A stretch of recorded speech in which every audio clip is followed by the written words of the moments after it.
Evening and welcome to the Tuesday, June 16th, 2026 regular meeting of the Ann Arbor Planning Commission. My name is Donnell Weich and I'll be chairing tonight's meeting. For detailed information on meeting procedures, please review the full printed meeting agenda, which is at each end of the dais. Manager Kelly, when you're ready, could you please call the roll? Basuni. Here. Norton. Here. Adams. Here. Weatherby. Here. Mills. Here. Dish. Here. Noted absence from Commissioner Lee. Hammerschmidt. Here. Weish. Here. You have a quorum. Thank you. May I have a motion to approve tonight's agenda? Moved by Councilmember Dish, seconded by Commissioner Mills. Is there any discussion of the minutes? All those in favor of the motion, please say aye. Aye. Any opposed? The motion carries. May I have a motion to approve the minutes of the June 2nd, 2026 meeting? Moved by Commissioner Adams, seconded by Councilmember Dish. Is there any discussion of the minutes? All those in favor, please say aye. Aye. The motion carries. Next up are reports to the Planning Commission and written communications. We'll start with Councilmember Dish, if you're ready. It was a big night for Planning Commission items at City Council. Council approved the Southtown Development Agreement Amendment. It approved the development agreement for 805 Oxford Road. It approved, or rather it passed on first reading, the 3785 Varsity Drive rezoning. But at the table, use and nuisance concerns were raised. Use concerns being the concern that they would not like to see this entire project turn into STRs. And of course, there is nothing that we can do affirmatively about that other than state that if conditions are, if anyone is favorably disposed to offer conditions, council might appreciate that. I don't know if, I hope that was an okay way of saying it, Ms. DeLeo. And Councilmember Ackman in particular raised concerns that the people who live in this project might be sending a lot of emails to their council members with nuisance concerns because the people who live in that area, some of them that are close to the Comcast building there, they don't like the lighting and stuff like that.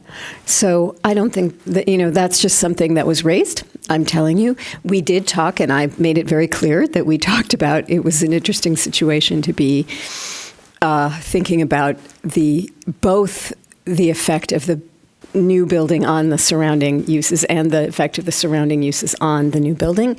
And I mentioned that some of us on Planning Commission, whom I'm sitting next to, had a very glass half full as opposed to empty reading of what it would be like to live in proximity to Zingerman's mail order and many other fun things. So I'm sorry if I'm going on at too much length. But there was also council passed on first reading the UDC exceptions to height limits. And Councilmember Malik asked the very excellent question of where will the payment in lieu go? And that is something that is in the works and will arrive at council in time for second reading and will all be illuminated by the answer to that question. But other council members said, shouldn't we be asking for more? In order, this is a lot of height to be giving. And even though this is more than what we were asking for before, maybe there's more there. So there might be amendments at the table for second reading for that, but I do think that council understands that this is an interim step and that it's in all of our interests not to belabor the point, because of course all of this will be taken up as we implement the comp plan more fully. Council voted yes for a resolution to make a report to figure out what it would take to develop a comprehensive anti-displacement plan. I am not entirely sure how the procedure will be for making that report, but my sense of it from talking to the city administrator is that this is not obviously a task or a burden for planning staff or planning commission, especially not at the report stage, and even moving forward, not at all. So I really have not really much more information on that. Yes, for the 3400 Dexter Road annexation, and yes, for the John Street vacation, but concerns raised that we didn't have anything in writing about the pedestrian throughway being preserved. I don't think that anything is going to be added in writing, but we might be mindful of that in future instances where there's a street vacation and there's connectivity that could be at stake if something were put on the thing that the city is giving up control over. So that's a long report, but it was a long meeting. Did you mention 1601 South State, South Tile? Yeah, I did. Okay, great, thanks. Manager Kelly, do you have anything to report? I will also note that 225 and 235 South Wagner, I believe, passed at first reading, along with 700 North Main's conditional rezoning passed at first reading. For my report, I would like to ask the commission to please look for emails leading up to your organizational meeting on July 7th, and that there are two things in the works for upcoming working sessions: a solid waste presentation on July 14th, and TBD, possibly on your June 23rd meeting, a presentation by Dr. Stoltz on the Bryant Geothermal Project, which will be coming before this body later this year as a public project presentation. All right, thank you, Manager Kelly. Do any other commission officers or committee liaisons have anything to report?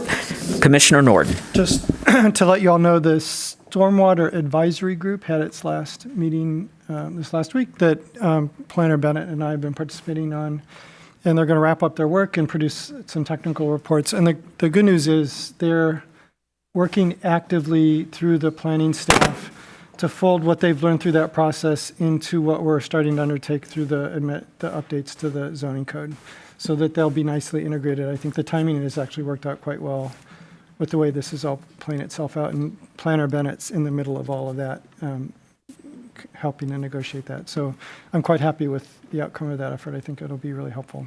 Thank you, Commissioner Norden. Any other commissioners? Written communications are in today's packet. However, in order to access those written communications, you need to visit a2gov.legistar.com.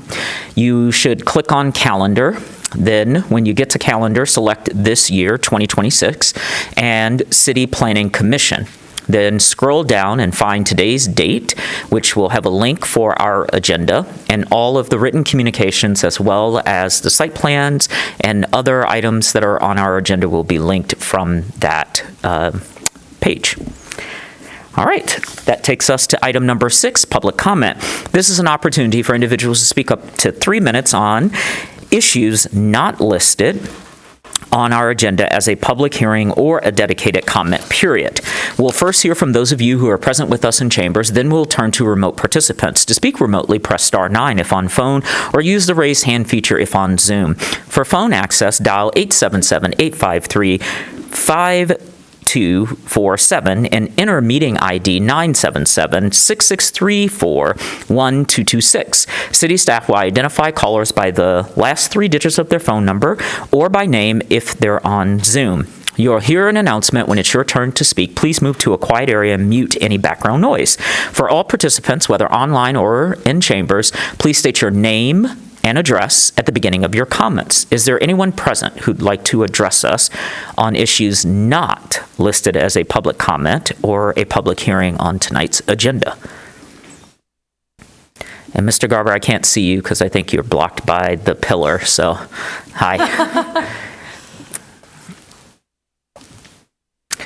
Manager Kelly, do we have remote participants joining us this evening? There are no hands raised currently. Great. I shall close the public comment and take us to agenda item number 7, communications from commissioners. Is there any?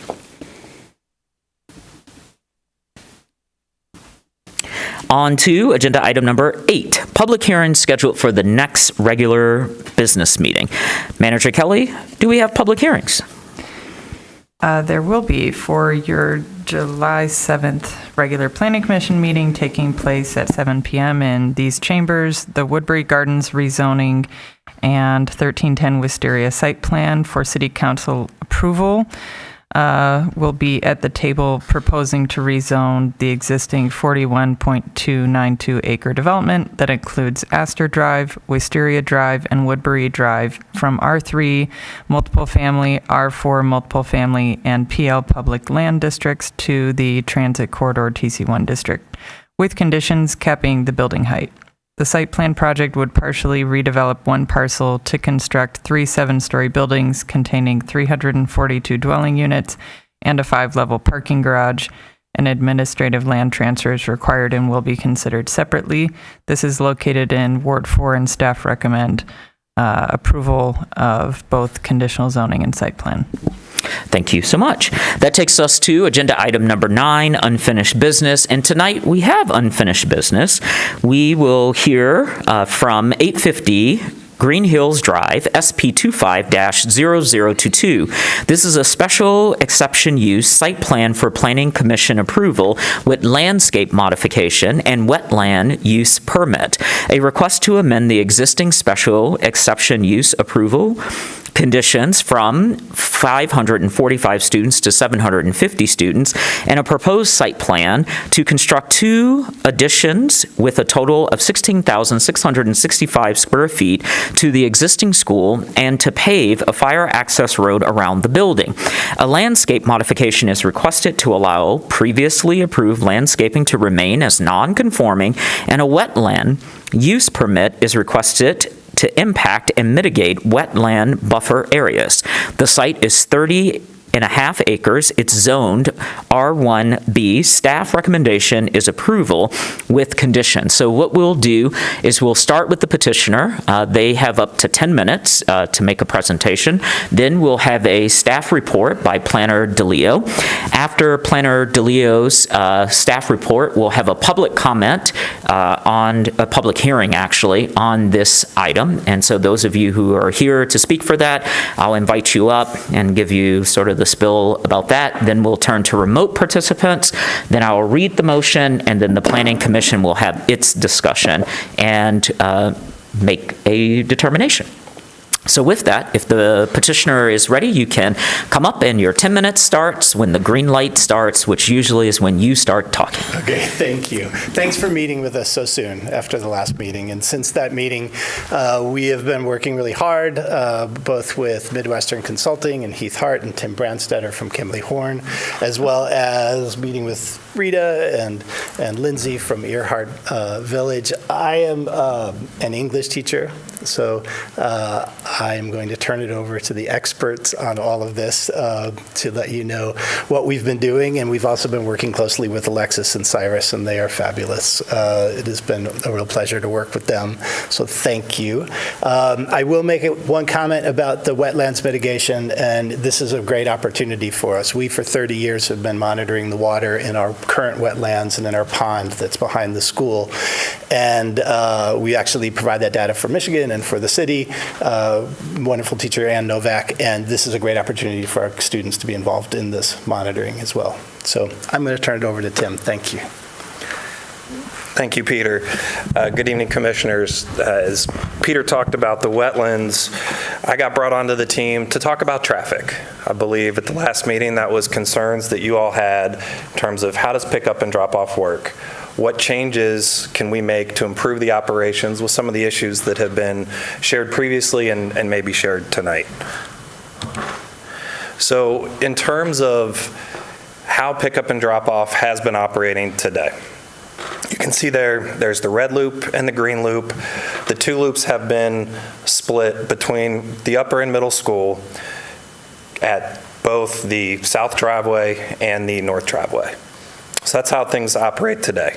How can we make that better, noting the issues that were alluded to? So we started to look at that. We reviewed commentary from the last meeting, the videos taken in February, some additional data, drone footage, taken here recently, including on Friday when seniors were in session, so we got to look at a full campus population to see what operation looks like. And there were definitely some observations that we made that are going to inform our recommended changes. First off here, if you look in, this is in the morning, if you look at the red circle there, being so close to where students are being dropped off, and let's see, will the hand shows up. So this is one of the drop-off zones. With that close proximity to Green Hills, you can see there's vehicles northbound that are trying to turn right. This vehicle is trying to turn left and creating some congestion, and you see a little bit of the backup here in the morning because of that concentrated arrival and the proximity to where the pickup and drop-off is.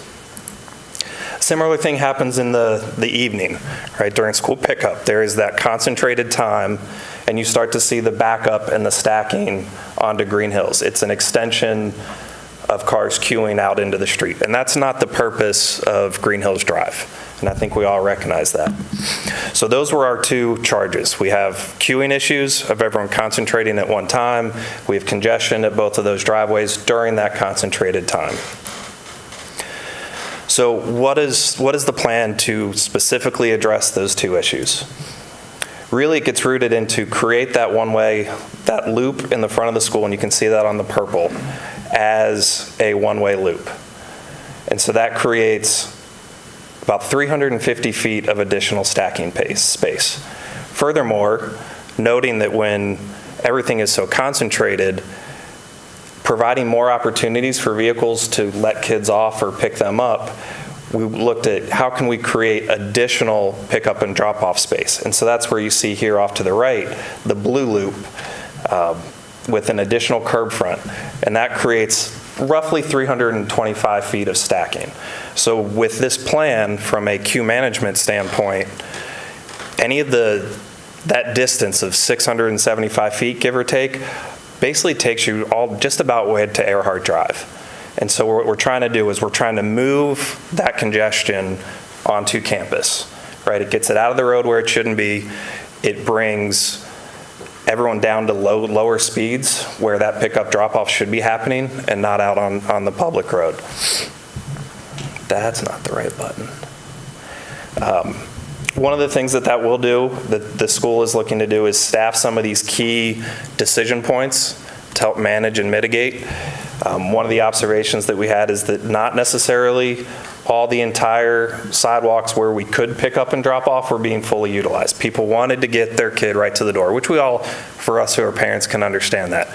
But having the teachers there, staff there to encourage, no, we're going to use this whole block, and there's reasons for that. There's a commitment to staffing folks there. The other benefit by converting to a one-way loop that I wanted to point out to the commission is it simplifies those two driveway intersections by taking the left turns out of one or the other depending on if you're going in and out. And that's what's really been exhibited here at these driveways. If we look at the southern driveway, and this would be the in, if you look at the north, these left out of this driveway is going to conflict with anyone trying to turn left into Earhart Village and anyone along Green Hills Drive. So by simplifying that as a one-way in, you can see here less dots, less conflicts, less potential to have crashes, decision-making, and then the same story we see on the northern driveway. And that's one of the items, right? We went back to the transportation plan, and you look at the various strategies that you all of a city has laid out. One of them is simplified intersections, and that's what we were trying to achieve here. The other one that earlier we talked about, and you can see it when you watch some of the videos and hear it from folks, is that transportation demand management. Right now with the school, everyone kind of shows up within that 15-minute bucket, and that creates a spike and some demand. So one of the other recommendations that the school is going to enact is to spread that out, shift when the middle school and the upper school starts. And so what that's going to do then is smooth out that peak where you really see kind of that upper level of congestion in that 5-10 minutes right when everyone's trying to get there, and it smooths that out. It shows in the graph there, it's kind of what we think representative that would look like. Blue is based off existing counts, and you can see the peak. when that gets split and divided, that smooths out, and this is a projected peak, and you can see it's much lower in terms of that intense moment of traffic. Anyone who gets really down into the traffic world in terms of improvements, you start to see some delay per vehicle improvements. That's a calculation. Does that change our day-to-day? It's going to lessen those queues and that congestion. I think really where that is going to be most beneficial.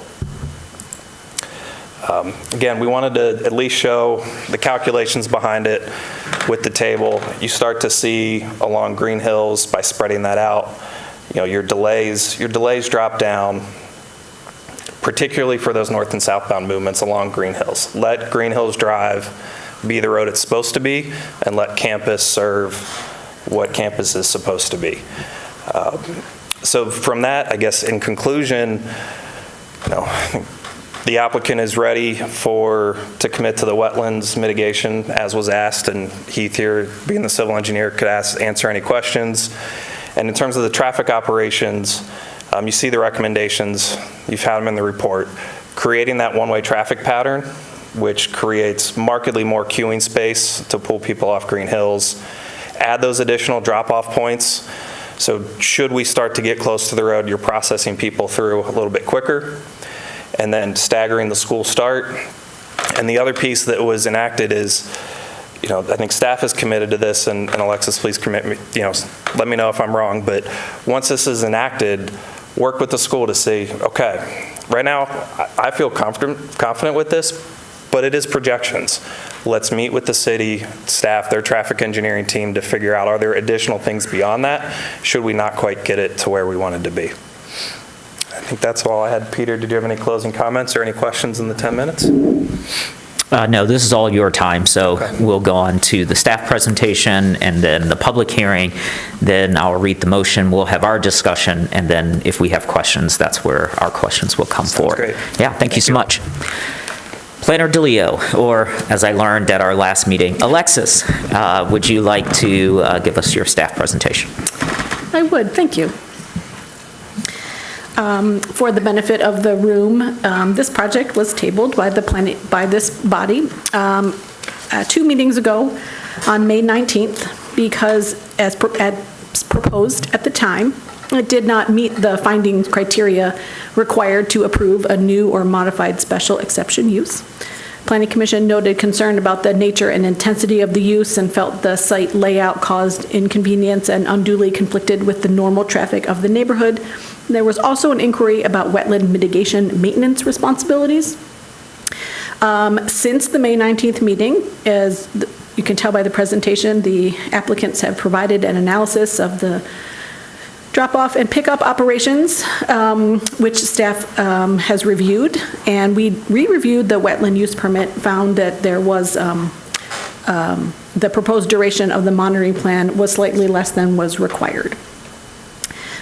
Again, for the benefit of the room, the Green Hills project contains 4 components: a request to modify an existing special exception use, a proposed site plan, a request for landscape modification with that site plan, and a wetland use permit. I believe that Mr. Branson has gone very deeply into the additional traffic report, although we do speak about it a bit in the staff report. Regarding the wetland use question,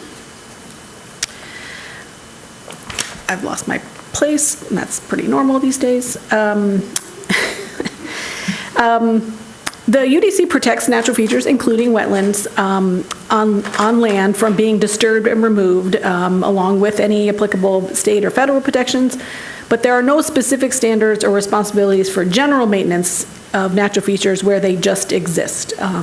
You leave them be while they're there, but their disturbance or removal and then mitigation is regulated, and it's done through the part of a site plan process. Most are done through a site plan process. Specific to wetlands, it's handled by a wetland use permit. A monitoring plan is required with that permit approval, and the reports must be submitted for 5 years. And then after that 5-year period, it is assumed that the mitigation was successful and the mitigated or restored wetland, or in this case, the wetland buffer, which has the same protections as a wetland itself, is treated just as before, as if it never happens. It sort of reverses course.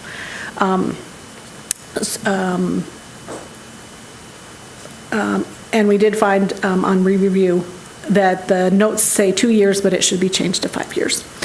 With this additional information and with the new circulation and layout plan, staff is recommending conditional approval simply because the layout plan should be shown on the site plan before it's sealed, and the wetland monitoring note on sheet 11 should be updated. With those, staff is recommending approval because we find that the special exception use will not cause unduly inconvenience or conflict with any public system, including transportation, and the site plan will meet all applicable criteria. Thank you for your presentation, Planner DeLeo. We will now have a public hearing on this matter. This is an opportunity for individuals to speak up to 3 minutes on this one item. We'll first hear from those of you who are present with us in chambers, then we'll turn to remote participants. To speak remotely, press star 9 if on phone, or use the raise hand feature if on Zoom. For phone access, dial 877-853-5247 and enter meeting ID 977-6634-1226. City staff will identify callers by the last 3 digits of their phone number or by name if on Zoom. You'll hear an announcement when it's your turn to speak. Please move to a quiet area and mute any background noise. For all participants, whether in chambers or online, please state your name and address at the beginning of your comments. Is there anyone present in chambers who'd like to address us on this matter? If so, come right up. And as you make your way, I'll just point out a couple things. One, when you get to the dais, you can move the mic to a place that feels comfortable to you. There are 3 colored lights. A green light says you're good to go. A yellow light says you have 30 seconds, and a red light asks you to stop. There's also a countdown timer there. Just to remind you, we probably won't answer any direct questions, but we will write down any questions you give us, and then we'll address them when it's our turn to speak. So we'll wait for your colleague to pass out the addition.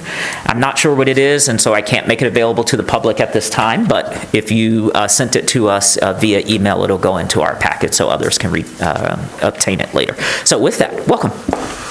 Good evening. Thank you. My name is Rita Ross. I represent Earhart Village Homes Association as its president at 835 Green Hills Drive. I'd like to first thank Green Hills School for inviting us to 2 meetings where we've discussed the concerns, and they showed us their plan yesterday. You have my testimony from my letter and the meeting of May 19th, and a letter dated earlier today that addresses enforcement of conditions and also requesting specific street signage. My concern still is that the plan submitted does not yet address the significant parking issue that there is. The drone footage, I'm not sure when it was taken, but seniors left the school May 1st. That was their last day of school. So if the report was taken or the drone footage is after May 1st, it doesn't include all the traffic. But the issue that I'm concerned with, and you'll see in the handout that I gave you, is a calculation regarding the demand for parking spaces. As I mentioned before, every single inch of Green Hills Drive is taken by parked cars. And if you look at the calculation, there's approximately a total demand of 320 parking spaces. The school has approximately 200 to 220 parking spaces, which would leave about 120 perfect parking spaces used by humans parking on Green Hills Drive. So the school already operates at 100% capacity for parking every single day, completely exhausting both the internal and every legal inch of Green Hills Drive. We believe the Planning Commission should require Green Hills School to install additional parking spaces or permanently implement a shuttle-based parking system. The other item I'd like to address is the long-term improvements. Alexis didn't mention it, but one of the long-term improvements in her report was a recommendation that further down the line, sidewalks be installed. And I think that this would create a hardship for Earhart Village, when actually it's an issue for the regional students who are coming to Green Hills School, not Earhart Village. And you can see the detail of that in my report. Thank you very much. Thank you, Ms. Ross. Is there anyone else in chambers who'd like to address us at this time? Come right on up. Same 3 lights. Green, you're good to go. Yellow, 30 seconds. Red, please stop. Good evening. My name is Catherine Miller. I reside at 504 Concord Pines Drive. I'm a Green Hills neighbor and parent. During this commission's meeting last month, you considered a plan for a sorority house. In your deliberations, you did not wonder about the make of the residents' cars. You did not speculate whether the residents would be precocious, and you did not question the income of the families paying tuition. Of course you didn't. These factors are irrelevant, and as you're charged in your bylaws to consider plans without prejudice or bias, those questions would have been unethical as well. Yet when Green Hills' plan came up for discussion, you asked cheerfully those exact questions. You wondered about Green Hills' families' cars, the precociousness of the students, and the median income of its families.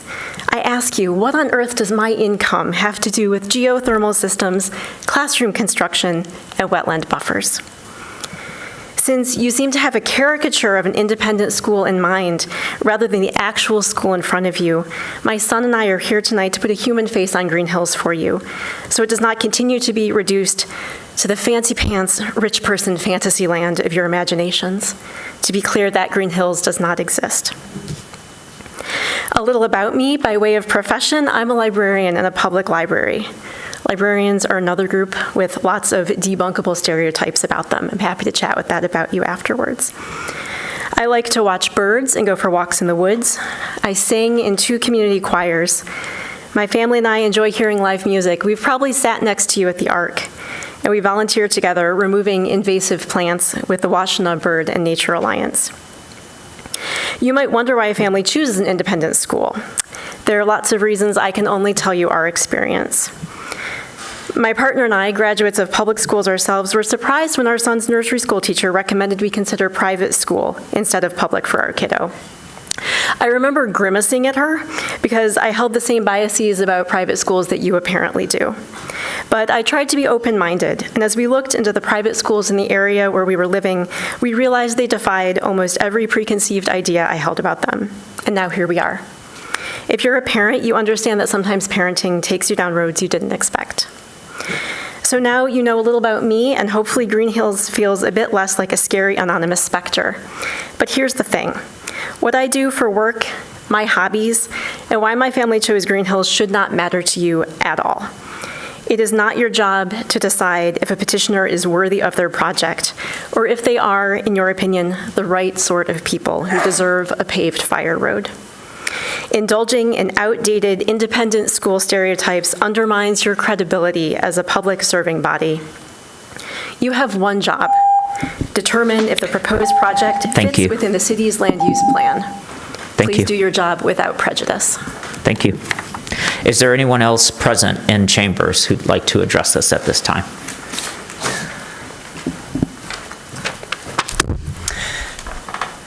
Hi, everybody. My name is Henry, and I'm currently a sophomore student at Green Hills School. We are here today because my school wants to add additional classroom space for the robotics program, the visual arts, and to add additional space to the dining hall. Now, our neighbors here from Earhart Village have come to present some very good concerns, which are entirely valid, that there is way too much traffic on Green Hills Drive, which I entirely agree with, and it blocks them from exiting their driveways during drop-off and pickup times. Now, Rita Ross here suggested that the school should add additional parking space. However, as part of this project, Green Hills School is adding an additional parking lot. They're converting a softball field into a parking lot. And as one of the primary issues regarding traffic on Green Hills Drive is the parked cars. This will help alleviate that problem significantly. Indeed, this project will make traffic better than it was before. In addition, And here I'm speaking from my experience as a student at Green Hills School. We need these additions to our school. One of my best friends is in the robotics program, and he and his 20-something teammates have to design and build their robots in a small classroom in the basement with a ceiling made of asbestos. With the additions, they will have an entire 2-story room with a dedicated space on the floor to design their robots, test them, build them, and engage in competitions.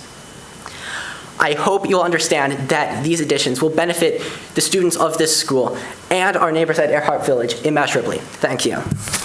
Thank you. Is there anyone else present in chambers who'd like to address us on this item at this time? Seeing none, Manager Kelly, do we have remote participants? There is one hand raised. Philip Miller, you have 3 minutes to address the Planning Commission.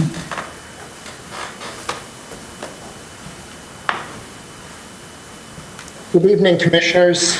My name is Philip White Miller. I live on Concord Pines Drive, which is immediately to the south of Green Hills School. I really wanted to join this evening just to share my experience that Green Hills School is a great neighbor.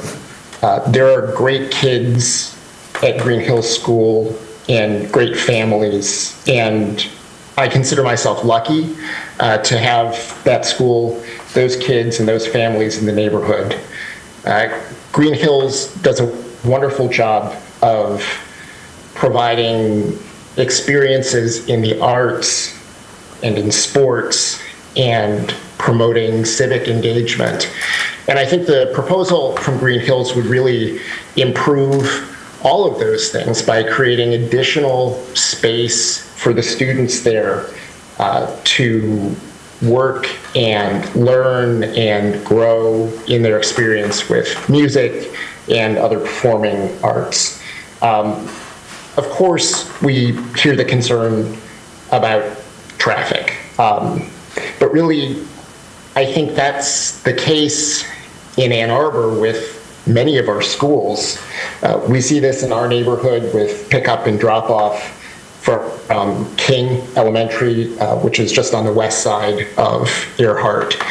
And I appreciate that Green Hills, working constructively with neighbors, has proposed a plan to mitigate traffic issues. And I think all of us working together can do our best to create a safe and efficient way for families and kids to get to school and really get the benefits of what Green Hills can provide to the Ann Arbor community and to our close community just off of Earhart Road as well. Thank you all. Thank you. You noted there was one. There are no other hands raised. All right. I will then read the proposed motion. The Ann Arbor Planning Commission hereby approves a modification to the Green Hills School special exception use for a private school in the R1B single-family dwelling district to increase the maximum enrollment to 750 students based on the following findings. 1, the location, size, and character of the proposed use is compatible with the R1B single-family dwelling district and neighborhood in which the site is situated. 2, the location and size of the proposed use and its location and layout will not unduly inconvenience or conflict with public utility systems or the transportation network that serves the site and neighborhood. And 3, all applicable standards for the proposed use have been met. And the Ann Arbor Planning Commission hereby approves the Green Hills School site plan dated March 20, 2026, landscape modification to allow landscape elements which are a part of a previously approved site plan to be maintained and continued as non-conforming, and wetland use permit to impact 4,828 square feet of wetland buffer area and mitigate 7,242 square feet subject to the following conditions. A, the plan is revised to show the recommended one-way vehicular circulation plan, and B, the wetland monitoring plan provided on sheet 11 is extended from 2 years to 5. Moved by Commissioner Hammersmith, seconded by Councilmember Dish. We are now in discussion. Who would like to kick us off? We will start with Commissioner Hammersmith and then go straight to Commissioner Dish. Sorry, I snuck in right ahead of you. Thank you. A couple quick questions for staff. The special exception use application, I know we had some discussion at the last meeting about some of the language about the traffic, not, it's the same, it won't increase, but that was because the number of students currently is higher than what was in their last approved permit. Does any of that need to be updated or changed, like for the record? Acknowledged? Anything? Thoughts? I do not think it needs to be changed. I believe that the sum total of the case is sufficient. That was the original petition. That's what it originally says. There's now a lot of additional documentation in the record, all of the staff comments, the review memos, plus the additional traffic reports and so forth. Okay. If the commission feels otherwise, we can get an updated petition, but I believe that as it currently stands, I think the application explains the trajectory of the case. Okay, thank you. And then the commitments that were in that slide, I think the last couple of things that Chair White read answers part of this, but do we need to codify, so to speak, any of those? Or can we? Like I can't even remember what they were now, but I know one of them was the one way, and you. Yeah. Need to? Probably not. Can you? Yes. Additional conditions could be in place in the special exception use part of the motion, but maybe subject to staggered start times and a one-way loop or something along those lines. Okay.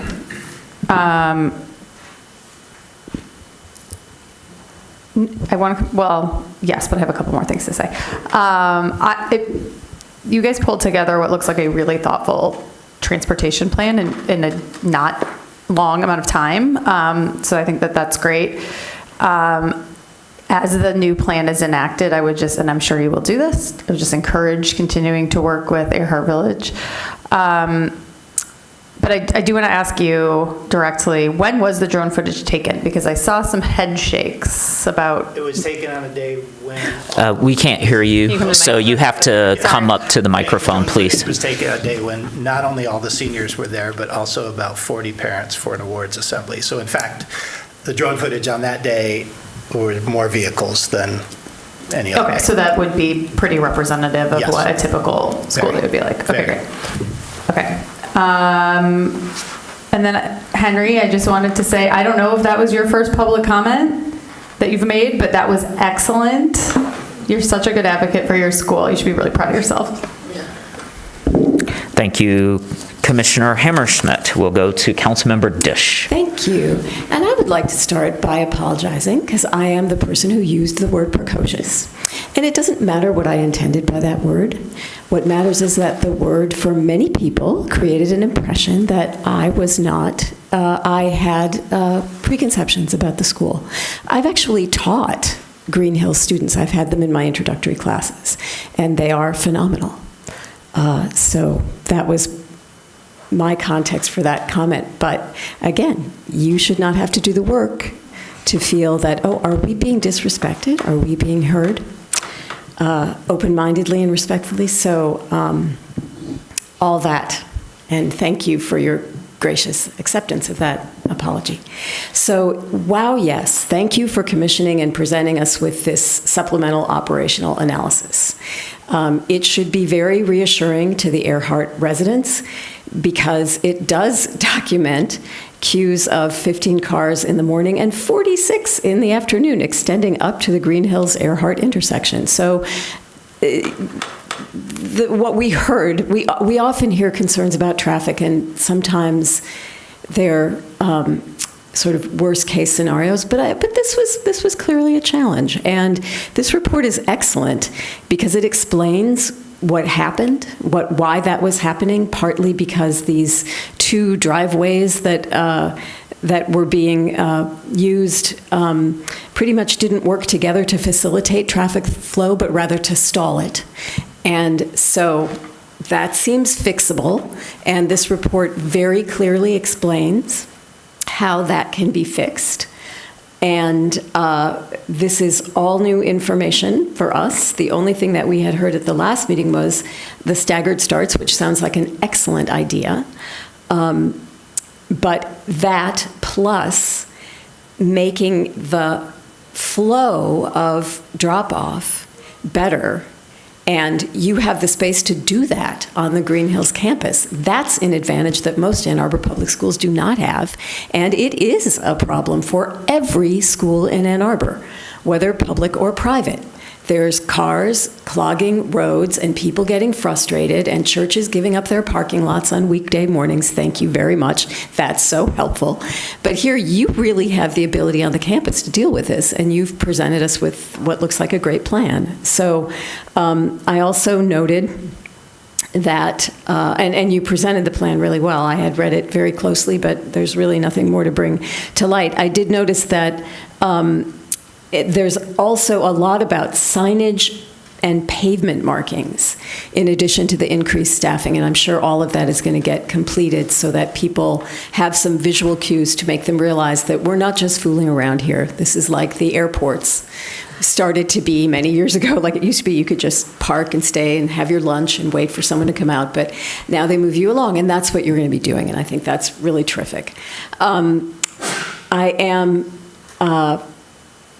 also, I mean, if we were to add additional conditions to the special exception use, I would spell out that in addition to conversion of the driveway to a one-way loop, I would like to, if we end up doing this, I think it's worth spelling out that using the athletic parking wing parking lot to create additional queuing space would be great to spell out, because I think that that's fantastic because it directly maps on the area on Earhart Road. It just, the amount of footage maps onto what's now being overflown into. That's not really a word, overflowed into. In addition, and it's great that you mentioned follow-up. I'm delighted that city staff will continue to meet with Green Hills. There were a lot of further suggestions that could be really useful. The concerns about parking, I wonder if you've considered a permit-only parking system for students. And I did notice that so that the idea would be, you can drive if you have you can drive and park if you have a parking permit. Otherwise, you need a carpool. That would be more incentive to work on a carpool system or take a bus or something like that. I don't know if that's a good idea or not. It's just a thought. And I had brought up at our last meeting that I think that people who live off of Green Hills Road would, and Ms. DeLeo, I would love to just confirm this with you, people who are residents of Green Hills Road could make that residential-only parking, correct? Resident-only parking, I mean. They can certainly apply to the program. Mm-hmm. I'm not sure the criteria for it, whether they would meet the criteria, but they can certainly apply to be considered. Okay, that would be another thing to do if people wanted to do that, but maybe they don't. And the softball field has been mentioned, and so, I mean, part of me wants to say, well, gee, how many parking spaces will that add? And oh, what a good idea. And another part of me wants to say, don't add parking, let's be more green. So I don't know, should I be asking a question or not? Do we all want to know? How many You can spaces? if you'd like. I know. Are we all burning to know how many spaces would be added by the softball field, or what other options exist for reducing the need for parking on campus? Would that? It's your time, so if you want to know, that's enough. Okay.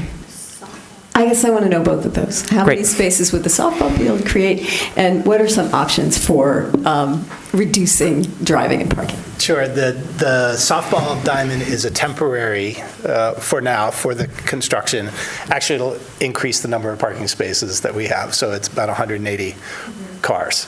our softball players aren't going to be crazy about that. But with that, and it's also permeable surface, and we've worked with Joe Vig, and it's going to be that, I don't know, it's going to be a surface that grass will grow in, but it's solid enough, so it'll still be permeable. But also, once the construction is over, we'll also have access again to where the geothermal wells are, which is overflow parking for us right now. So that's one of the reasons with the use of the overflow parking is why, as Rita mentioned, we're able to get all of our people onto campus, and absolutely parking on Green Hills Drive. Yeah, and the permitting system, it's a great one. We've been toying around with it. One of the challenges with telling families that you just can't drive to school, we are a regional school. Like unlike other schools, like we have kids driving in from Monroe and Brighton, but we are looking at ways to do that. Thanks. Are you good, Councilmember Dish? Great. We'll go Norton, then Adams. Just some comments. I totally understand the neighbors' concerns about the traffic and the parking, but I want to make some points and ask that we consider them. One, this is a school. All of the school, I've lived by 3 different schools in the city of Ann Arbor now. They all get really busy at drop-off and pickup times, and that's just the nature of being in a neighborhood that's got a public school to it. And that just comes with living by a school. So the fact that there are really fairly short periods of time where there's a lot of traffic shouldn't be that problematic or that difficult to work around. So that's the first point I want to make. The second point I want to make is public streets are public utilities. They're not private spaces for individual homeowners who happen to live in front of them. I would actually be quite opposed to the idea of creating a permit parking system so that only the residents can park there and block everybody else out, and then force Green Hill School to build another parking lot. That's more impervious surface. It's taking away from green space. Using a street to park on is a really good use of that space that's just sitting there otherwise that's already paved. So I would encourage people to park on Green Hills. I know that's frustrating to the folks. I live on a street that's constantly parked up all the time. You just drive a little bit slower. And it's fine. The street is serving really good public utility service that way. And I would hate to see it be wide open. And the final point I'll make is, and it relates to this, when my children were young and going to local City of Ann Arbor public school, where a lot of folks had to drive in because of the location of where folks lived from, the thing I was really scared about was how fast people were driving to get their kids to the parking lot as fast as possible. And when things are kind of parked up a bit, that kind of naturally slows down the traffic. So it's not a bad thing for people to be slowing down and taking care and dropping off their kids. So I would urge you all, I think you've been very responsive to the concerns that were raised. I like the idea of the loop. I would encourage you to maybe make that a permanent thing. I don't know if the plan is just to make that during drop-off, but if you make it permanent, people will just get into that habit. I think that's a great solution. I understand folks not wanting to build sidewalks, but we're trying to build sidewalks in the city too. I understand that can be a burden. Streets are public utilities. They're perfectly good places to park. I think you've addressed the problems that were raised, and I commend you for doing that. And I'm very happy to hear that you're going to be extending the period that you're monitoring the wetlands and turn that into part of your curriculum activities. That's great. So I'm quite satisfied that you've dealt with the concerns that were raised. And I understand that residents' frustrations. I think this is a good use. This is a good compromise that you're reaching on how to use these facilities. So I don't think we need to add any additional conditions to what's going on here. And I don't think it's a problem. People are parking on the street. That's a good use of the street. Thank you, Commissioner Norton. Commissioner Adams, then Basuni, then I have Mills, and then White. Yeah, I agree with Commissioner Norton's comments. The changes, I think, to the application substantially address the issues that we identified at the last meeting. And just to be clear, and I think our record's clear on this, I think our concerns related to the fact that the enrollment of the school grew in a manner that wasn't consistent with the existing permit, and that the application failed to address the spillover effects or propose a plan to mitigate the impacts of that growth. The amended materials tonight, I think, do address that. As for things like parking and other sidewalks, I don't think the law requires Green Hills to operate, and this is consistent with your comments, I don't think the law requires Green Hills to operate in a manner that's dissimilar or more onerous than another neighborhood school in order to qualify for an SEU. That's not what the law requires. The law uses words like unduly conflict, hazard, compatibility, consistent with general character. I live very close to Wines Elementary School. I don't think the neighbors view that as a hazard, even though there are parking problems, there are traffic problems. So I'm evaluating this petition through that lens, and I think it meets the standard for an SEU as revised. I do tend to support changing, either approving it with conditions or approving it with the condition that the site plan be modified. I'm not sure why we're already approving it with the condition that the site plan be modified to incorporate the wetlands change. If these changes are important, the conversion of the school driveway, a traffic management strategy, the extension of the campus loop into the parking lot, I'd prefer those to be incorporated into the site plan if possible. If it's part of that same process, that feels like something we can do without imposing any sort of administrative burden on the applicant. And it's important for the neighborhood to have that enforcement mechanism if those things aren't done. So I think I tend to support that, but I'm open to other views. With the table's permission, can we stay on this, because this is the second time the conditions have come up? Okay. Bassioni, would you be willing to allow Commissioner Mills to speak now to just this issue, and then you're next in line? Is that okay? From one Sarah to another, absolutely. Okay. I don't disagree, and I am curious about, I don't see anything in the conditions about the transportation demand management, the idea of shifting the start times, which was part of the presentation. And so I think neighbors and everyone else wants, I'm just curious if that's what we should expect, because that's not named, but it was part of the presentation. And it feels, based on the graph, that it would make a big difference. I do have questions about, maybe it's just because I have a kid that my children are spaced such that I would have a middle schooler and a high schooler at the same time. And so how do siblings feel about that? Because actually I don't know if that analysis takes into account, parents are not going to be making 2 trips, because that would be a perverse outcome. Let us name that. Please don't do that, parents. But I'm curious about, is that something that you're already planning to do? Or you want to put it in writing? Have you thought about how it's going to work with siblings? Before we get to just that piece, can we stay with the condition? So do you need that answer in order for you to determine whether you want to add that as a condition? Yes. Okay, great. I just wanted to make sure. Yep. No, sorry. Okay. I wasn't explicit about that. No, it's okay. That's my job. Yes, the easy answer is we've already communicated this to all of our families, and you're right. We got some people who are not crazy about it, but again, the difference between us is you can drop your kid off anytime. So those families that have kids in both divisions, we don't unlock the door at 8:30 and then keep everybody out. Most schools operate that way, right? We have kids there at 7 o'clock in the morning because their parents have to get to Detroit by 8, right? So they understand, okay, so the senior's just going to have to get up a little bit earlier with their little brother or little sister. But a lot of our older kids also drive their younger kids. So it is codified.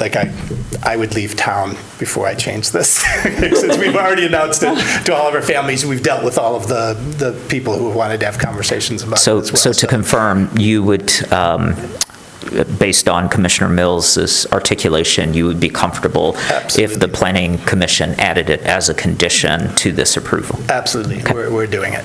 Okay. Sure. Yep. Let me go back to Mills. Are you good?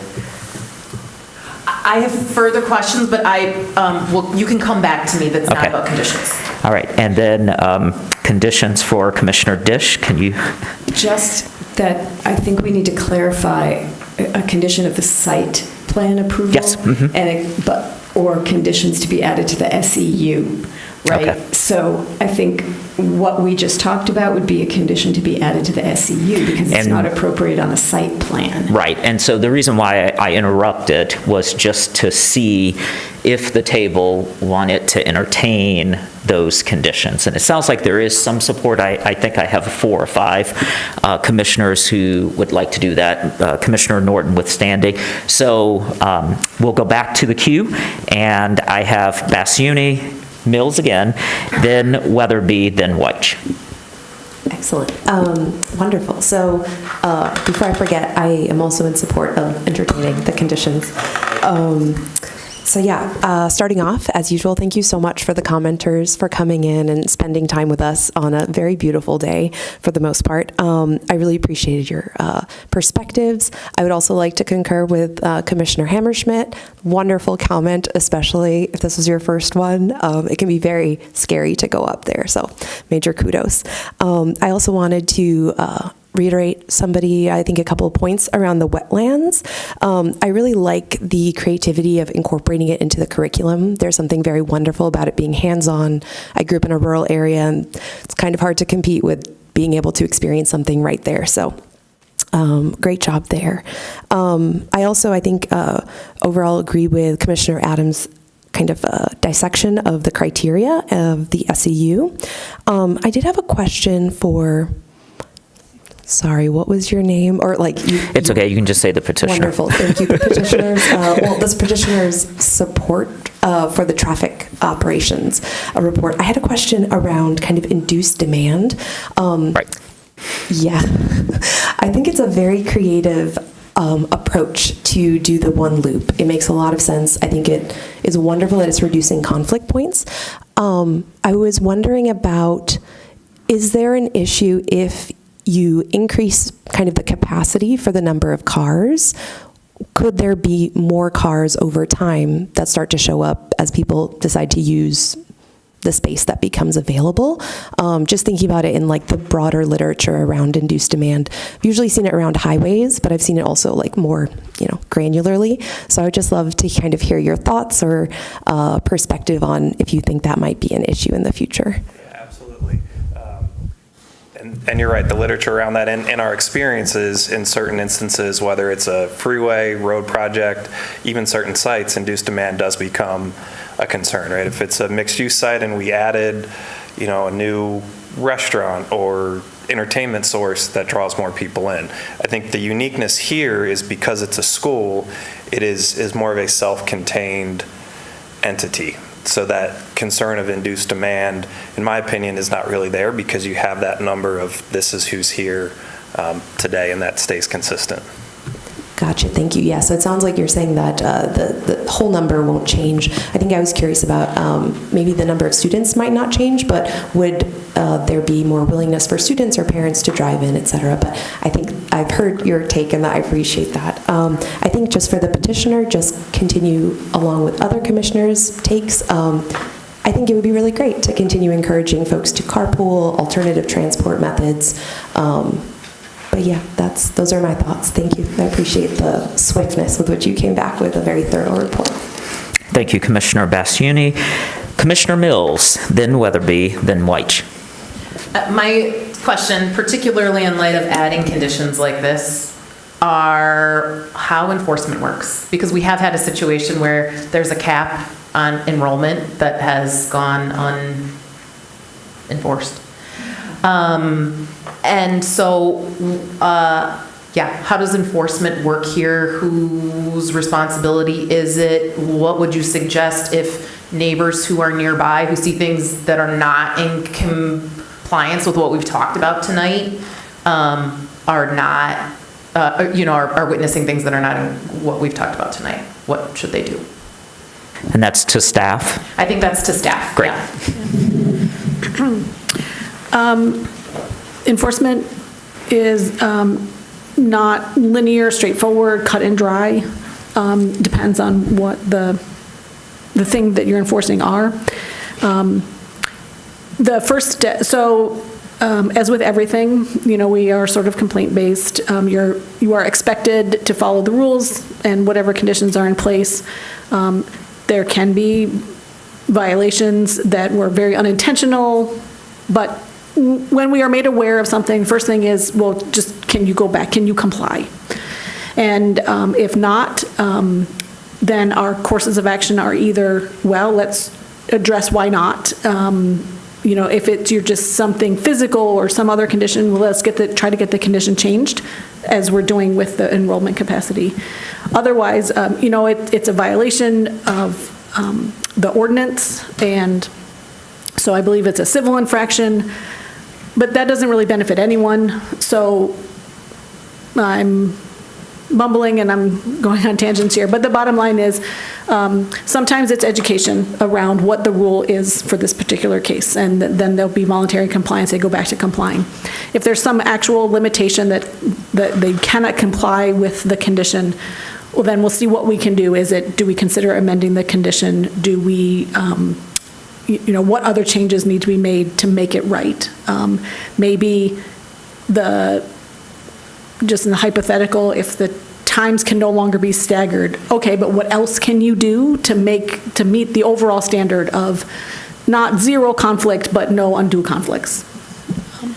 And in terms of, again, it's complaint-based, complaint-driven. This is true for pretty much everything, right? In our zoning, we have a noise ordinance in the city of Ann Arbor too, but there's not people driving around checking people's music levels. So, but if somebody does have an issue, is this an A2 fix it? How do they call, in particularly persistent not doing the additional loop inside, or again, suddenly you hear that there's 800 students, right? What's the mechanism? I do believe you're correct. A2 Fix-It is our general one-stop shopping. They will take any complaint of anything, and then staff will parse it out to the proper enforcement department. In this particular case, you can always call or email in planning@a2gov.org when you know it's a planning or zoning item. Okay, thank you very much. And again, I hope I am confident that after us talking about the fact that there are conditions, that this will be in compliance. And those are the mechanisms across the city for enforcement of some of the operational aspects of our land uses. Thank you, Commissioner Mills. Commissioner Weatherby. I just wanted to kind of reiterate a couple of points. One, thank you for the 5-year wetland buffer monitoring. A healthy wetland buffer and wetland is going to be better for all of us because they're awesome, and a lot of invasives are not. So I think it'll be a win-win situation there. And I wanted to really, and this is less for the neighbors and just in general, because we get this a lot, of the Commissioner Norton's, that streets are public utilities, and the parking spot in front of my house is as available to anyone as it is to me, and I pay some tiny little percent of that spot just like I do for every single public spot around the city. And I live in a neighborhood 2 blocks north of the stadium, and so and we have very little public parking, actually, on the street, because it's like Main Street, and there's not parking on Main Street. And everyone has a right to those spots. And so it can feel bad, especially if one neighbor is using up all the spots. We have 1 car, and I have neighbors with 3 or 4 cars, and they park on the streets, but that's their prerogative, and that's their ability, and if somebody gets there first, then that person has the right to that parking spot. So public parking is public parking, and public streets are public streets, and it doesn't feel right if somebody from far away comes in and steals your spot, but that is the mechanism we have, and it is awfully great when you want to have people over and there are public spots that anyone can park in for your party. And I would assume a school most of the time has evenings open, that those spots are not used during the evening, which is kind of nice. But fortunately or unfortunately, depending on your perspective, those are public spots, and we can't really, other than the residential parking program, it's not something we can monitor of like who gets to park in those public spots. So it's for your neighborhood, it feels much more like they're your spots because there aren't a big influx from other places. But just generally around the city, it's something that I like to talk about in these when they come up, because people do often feel like they own the spot in front of their house, and that is not true. Thank you, Commissioner Weatherby. I'm going to take a slightly different posture than my colleagues. And like Commissioner Weatherby, I contend with strangers who park in front of my house, our public utility, because I live near the stadium, not as close as Commissioner Weatherby does, which is why I didn't think it was going to be an issue 20 years ago when we bought our house. And then the first football Saturday, because we bought it in May, I had no idea what I was getting into. People were there at 6 a.m. Throwing the pigskin around and starting to imbibe. So I think to Mrs. Ross's point, in your letter that you sent to us that's dated today, in your 5th paragraph, you bring up the point which I think I made at our last time, which is no one actually has the right to block a driveway, and it's 4 feet on either side. And the enforcement mechanism for that is community standards. I wouldn't do that through A2Fix-It. I would call the non-emergency number for the police department. That'll get you to community standards. They will come out and they will either ticket or tow someone who is blocking your drive. That is not parking. So if they are legally parked, they have a right because it is a public utility, but they do not have a right to block your driveway. And you've stated the rule, so sharing that with your neighbors, I think, is very, very important. Also, I think my concern with all of this, which I don't think I shared in our last conversation, is about the potential harm to the physicality and the bodies of the individuals in the neighborhood. I live in the Lansdowne-Lawton neighborhood. I can walk to our elementary school, and for each of our 3 kids, I walked, either myself or my wife, walked them to school for all of the years that they were there. And I can tell you, on a 5-day week, or my child was almost threatened by a car 3 or 4 days of those weeks. Whether we were walking, whether we were biking, people whose kids are inside the cars are their precious cargo, and whose kids who are outside of the cars are obstacles. And I know that for sure. My street that our traffic dealt with was 7th, which was designed as a boulevard to go all the way to Eisenhower to connect over to State, but our neighbors blocked it with a park. And so the road is really wide, and because the road is really wide, we get the stacking, but we also get people who drive really fast. And a 4-foot, 100-pound kid can't stop a car. And the statistics are quite significant. 2,500 kids are injured by cars every school year, and between 100 and 111 are killed. So the concern that we have in our statute around a special use exception is a real concern. That is why we are having this conversation. Otherwise, it would be permitted by right. And the conversation around traffic creating a nuisance or a impediment or a threat to the physicality of your students, your neighbors, your teachers, your staff, your vendors is a real concern. And my concern, which is why I support us figuring out how to add this either as a condition to the site plan or as a condition to this approval, is Green Hill School has not been a good faith actor. You had a special use exception permit for 545 students. You exceeded that. You understood the law as we understood the law. You could have come and said, we have enrolled more. What do we need to do that? You could have at any point other than at this point. And so that is the challenge. And given that we have no real enforcement mechanism, I share your concerns. There seems to be no impediment for the school to act in whatever way they choose to, and then you are left to deal with that as best you can. I see that in their actual actions, and so I just want to articulate that.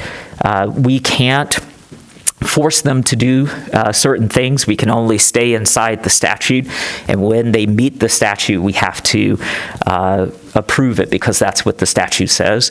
But I think you have a real concern, and it might be something to pick up with your city council representatives, because city council is the mechanism, or actually the keeper of the law of the city of Ann Arbor, and so they may have other tools at their disposal that we at our table do not.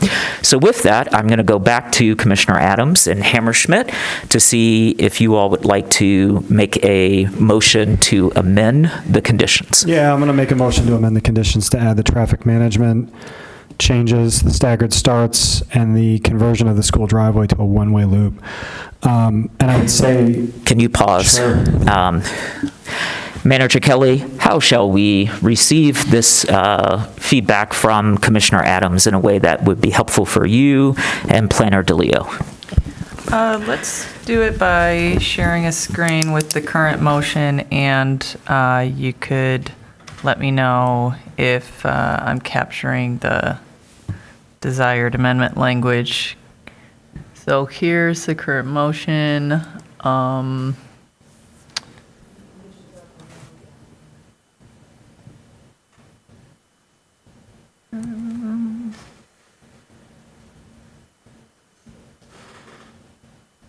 And so you would like to add to which portion of the motion? Sorry, I'm just having trouble tracking it. These are Yeah. additions to the site plan. The plan is revised, okay, so it's going to, it'll be changes to the site plan. The plan is revised to show the recommended one-way vehicle circulation plan and transportation demand management strategy by staggering the school's start and end times. And where would you like that? So let's, Right there. okay, so under A, you're adding and, Yep. okay. But can that be a condition to the site plan? Well, let's, It can be, okay. let's capture it, and then we'll figure out whether we put it as a site plan or a condition for the SEU. I was imagining this as a change to the site plan, because the site plan is enforceable. My understanding is it is enforceable by the city. I also don't view that there is a difference between, just to push back a little bit on what you said, Chair. Well, hold on for just 1 second, because we need to get your changes, and so that's where Manager Kelly is, and then you and I can debate. Yeah, I wasn't going to do that, but... It's okay. We have a friendly table. That's fine with me. Do we want to say as reflected in the staff report? Yeah, because you had three things, I thought. It was two. Okay. It's the one-way drive and it's the staggered starts, basically, which I believe refers to the transportation demand management plan. And that's, if you want to reference the staff report on the June 16, 2026 staff report as a way of folding in those details, that'd be fine too. So we're going to wait until Manager Kelly finishes, then we're going to check this language and see if there is agreement at the table.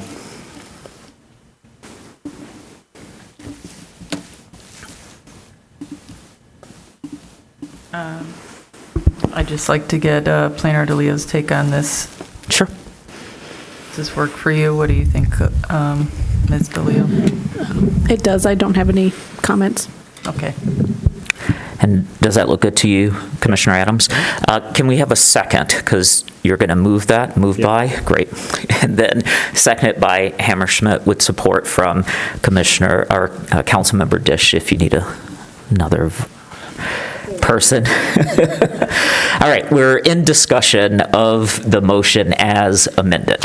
Yeah, I just wanted to say that, and this will take 10 seconds, I think the enforcement mechanism of citizen reports doesn't work for an enrollment increase. It does work for traffic. If this plan is not executed, people are going to notice, and that gives them a vehicle to actually squawk about it. So this is a requirement, and there is a meaningful remedy for it, so I'm satisfied with it. Thank you, Commissioner Adams. Other commissioners?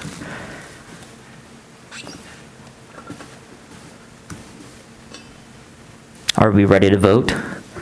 Can we do this by a voice vote? Or would you like a roll call? I'm wondering if we should just list the items that you'd like instead of referencing the staff report. Because That's fine by me. Going into the future, this will require going and finding the staff report, and then you have to pulling figure it out Sure. what is an intervention. So I think maybe spelling it out would be better. Does the original? If you want to copy and paste from the bottom of page 3 of the staff report, there's items 1 and 2. Okay, give me one moment. Yep. And Rather than Hammerschmidt, write- you were the second. Are you okay with that? Okay. Well, I Great. would just chime in that I don't have language in my head just yet, but what I'm trying to say is I think that perhaps the motion could reference the staff report. And then you But- could fill it in later? Right, that's Yes. what I'm trying to say. Yes, which we are And- willing to do with Manager Kelly's permission. Yeah, I do agree that in the end, the wording on the site plan should not say reference to the staff report. Sure. But Okay. I think for the short term, the reference to the staff report is clear about what the planning commission expects, how the planning commission expects the site plan to change. If you're good with it, I'm good with it. That works for me. Okay, and Hammerschmidt is good with that as the second. So we'll go now to Mills and then Dish. I appreciate that change. I think being more explicit is important because farther down in the staff report, it talks about longer-term improvements, which I don't think that there's commitment to tonight about raised crosswalks on campus or sidewalks. So I think being clear, enumerating what is in 1 and 2 on the staff report. I would also just mention that number 1 on the staff report is convert the school driveway to a one-way loop, which is also in what's shown on the screen. But I thought really important is extending the campus loop to include the athletic parking lot, and that's not named in the conditions. So I think the change that we But just it made- is in the staff report. But it is in the staff report, so I think And that so- this change was good. And Planner DeLeo, is that a note to pick up for that? Okay, thank you so much. Councilmember Dish. That was my thing. All right. That was my thing. I'm going to turn to you, Commissioner Norton, because you didn't think there were any conditions that were necessary to give you an opportunity to voice any of that, No, if you would prefer. Yeah, I appreciate the need for these conditions, and I think they are helpful and useful, and they provide a mechanism for enforcement. So I'm okay with taking them. Thank you. Commissioners Weatherby and Basuni? Looks good. Okay. Can we do a voice vote, or does it require a roll call for the amendment? It can be a voice vote for the amendment. Great. All those in favor, say aye. Aye. Any opposed? It is approved. So we're going to return to the original motion as amended. Do we have any additional comment? Commissioner Norton. I understand Chair Weish's concern about the total enrollment, and I understand the school got bigger than what it was originally chartered to be. In my mind, that's being rectified through this change. And I also understood from the presentation that was made last time that there's no reason to think that the school will continue to grow beyond what this new enrollment cap will be. So I'm taking that on faith that that's the case. The folks who have been most unhappy have been mainly complaining about the parking. I understand the frustrations with their parking, and I would never suggest that people parking in front of driveways is anytime acceptable. So I don't hope that my comments should be taken to be that way. People parking legally should be able to park legally, and I think that includes the students to the school too. My big concern is the speed of drivers coming to the school to drop off kids who are more concerned about getting to work than they are paying attention to folks. So anything else, I don't know how we can write this or add it, and I don't think this is unique to your school. I've seen it at every school that I've been by during periods. Whatever else you can do to get people to slow down. I was being honest when I said having a little bit more congestion actually has a beneficial side effect of getting people to slow down. And it's kind of ironic that it has to happen that way, but that's a useful thing. So whatever other activities you can take to get folks to slow down so that there's not a traffic hazard would be a commendable thing to do for the school. But again, I think you've responded quite nicely to the concerns that were raised. And it's a school. It's going to have periods where it's busy, but most of the rest of the time, there's just a lot of empty, nice space for people to use. So that's all I'll say. Thank you, Commissioner Norton. Any other commissioners? Planner DeLeo, you have everything you need before we take our vote? I believe we do. Okay. I'll trust Deputy Manager Kelly to speak up as well, but I think we do. Okay. Are you good? All right. Let's take a roll call vote then. On the motion as amended, Weish, Yes. Hammerschmidt, Yes. Dish, Yes. Mills, Yes. Weatherby, Yes. Adams. Yes. Norton, Yes. Basuni. Yes. That carries. Thank you and good luck. That takes us to agenda item 10A, regular business. This is 3400 Dexter Road, SP 25-0021. This is a site plan for City Council approval with accompanied annexation from Scioto Township and proposed rezoning of R4B multifamily dwelling district. The site plan for a 4.31 acre parcel proposes the construction of 30 three-story attached townhome units in 7 buildings, 1 3-unit building, 3 4-unit buildings, and 3 5-unit buildings. Each townhome will have 2 garage and 2 driveway parking spaces. There will also be 3 guest surface parking spaces. The site plan proposes 2.82 acres of open space and contains some wetland areas. It is adjacent to M14 and it's currently zoned TWP Township and would be in Ward 5. Staff recommendation is approval with conditions. We'll start with the petitioner presentation, which is 10 minutes. Up to 10 minutes. Then we'll move to a planner presentation by Planner Shake, who has joined us at the table. Then we will have a public hearing. I'll read the motion, and then Planning Commission will have its discussion after that. So with that, we'll start with the petitioner. Welcome. Thank you, and good evening, Planning Commission, for allowing me to come in this evening and talk about 3,400 Dexter townhomes.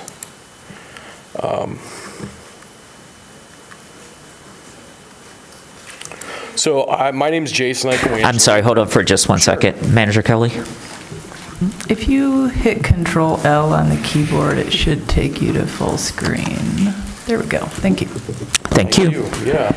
No, again, my name's Jason Icawangeli. I'm a planner on staff with Toll Brothers, and I'm here this evening with Jason Rickard from SKE, our engineering company, to just talk to you this evening about 3,400 Dexter, which is a townhome project that currently is on Dexter Avenue, abutting M14.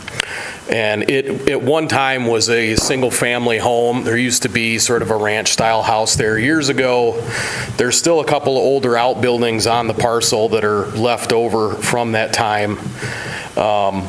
The Scioto Township zoning allows for, it's sort of a general agricultural zoning, which would allow for 1 unit for 2 acres. So hence the reason why it only had 1 house on it at the time. When we submitted this project, the 2050 comprehensive plan had not yet been adopted. And so the previous master plan specifically pointed out this particular parcel as sort of a transition or lower density townhome type development as to act as sort of as a buffer for M14 up against Ironwood Drive, which is, a single family neighborhood. And then across the street from this property is the Arbor Landings apartment community. The current master plan that was just adopted by the city, Arbor Landings is sort of shaded as a transition area. This particular parcel doesn't really have a land use designation because it's still inside the township. And so when we looked at this, we thought that based on the master plan as when it was submitted, that this met the spirit really and intent of the future land use plan, because these will be attached single-family townhomes that sort of cater to young professionals or like family formation age, families. And this particular parcel lends itself well to sort of the neighborhood that it's up against and the Abbott Elementary School that's kind of nestled further there to the east. It'd be the sort of the southeast from this particular parcel. So again, this is sort of a medium density townhome, which is sort of, planners like to call it sort of the missing middle housing type. This is just a layout of the site plan. There's 2 wetlands on the property. Both were identified in the previous city master plan, one of which this master plan was exclusively called out that wetland was to be maintained, which we're doing. The other wetland is already been sort of looked at, and it kind of was sort of an agricultural depression from when the time that this particular piece of property was farmed.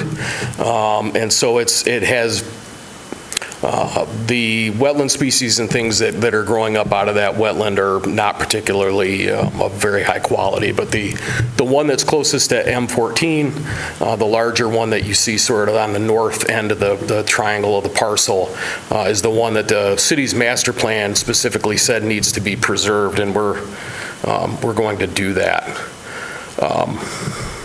And so we're looking to we're requesting that the city designate this parcel, once it's brought in from the township, the R4B zoning, which would allow for this type of townhome development.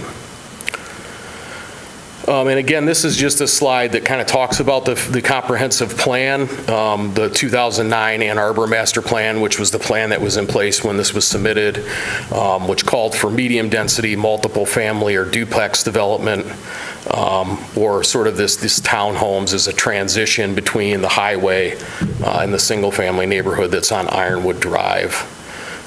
And again, this project is proposing the annexation, zoning designation of multiple family or R4B, which includes townhomes at a density of 15 dwelling units per acre, and this would be 7.5 dwelling units per acre. This is sort of just a representation of the architecture of these buildings. They're 3-story towns. You go in on that floor where there's a garage and there's sort of like a mud room, some other flexible space, and then you go upstairs to more of the living area, kitchen, and then the 3rd floor of these townhomes would be more of your bedrooms, master bedroom, and laundry facilities are also up on the 3rd floor. And then again, these are just the floor plans that kind of illustrate what I was just saying about sort of the garage, the flex space on the 1st floor, and then kitchen, living quarters sort of on the 2nd floor with the great room, and then the 3rd floor is everybody's bedroom, utilities, linen closet, and place to have the washing machine. To summarize the project just briefly, it's a 4.31 acre site. It's general agriculture, like I was saying. We're requesting multiple family dwelling district, or R4B. The master plan designation is for transition or medium family residential. It would be 30 townhomes.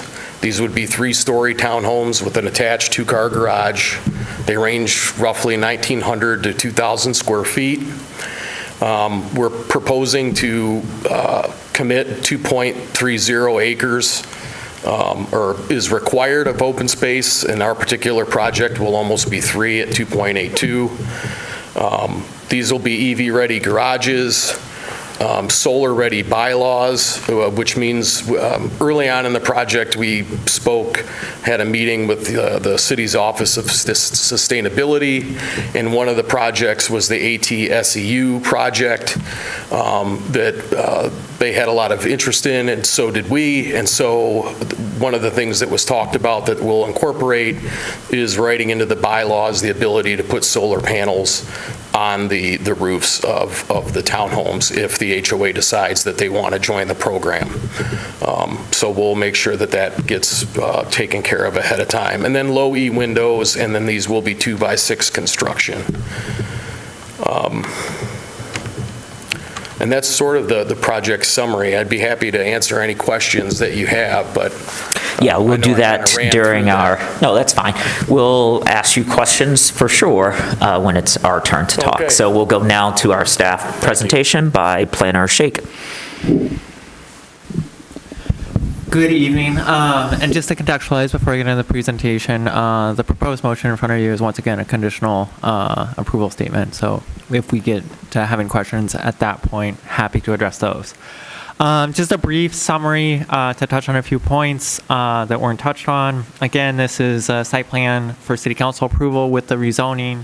The annexation was actually approved last night as City Council because we can decouple the annexations from the site plans. Just because, as a side, we've identified the annexation process is one of the parts where we lose a lot of time in our development review cycle. And we used to see a lot of projects come to this body, everything together, the annexation, the recommendation for the rezoning, and the recommendation for the site plan. Once this body, or once the council approves an annexation, in this case, this township then needs to release it. So each of our neighboring townships has a slightly different process. So in this case, Scioto Township will now start the process to release the parcel. Once all that documentation is compiled, it goes to the Office of the Great Seal, which is not a giant marine mammal in Lansing. It is, an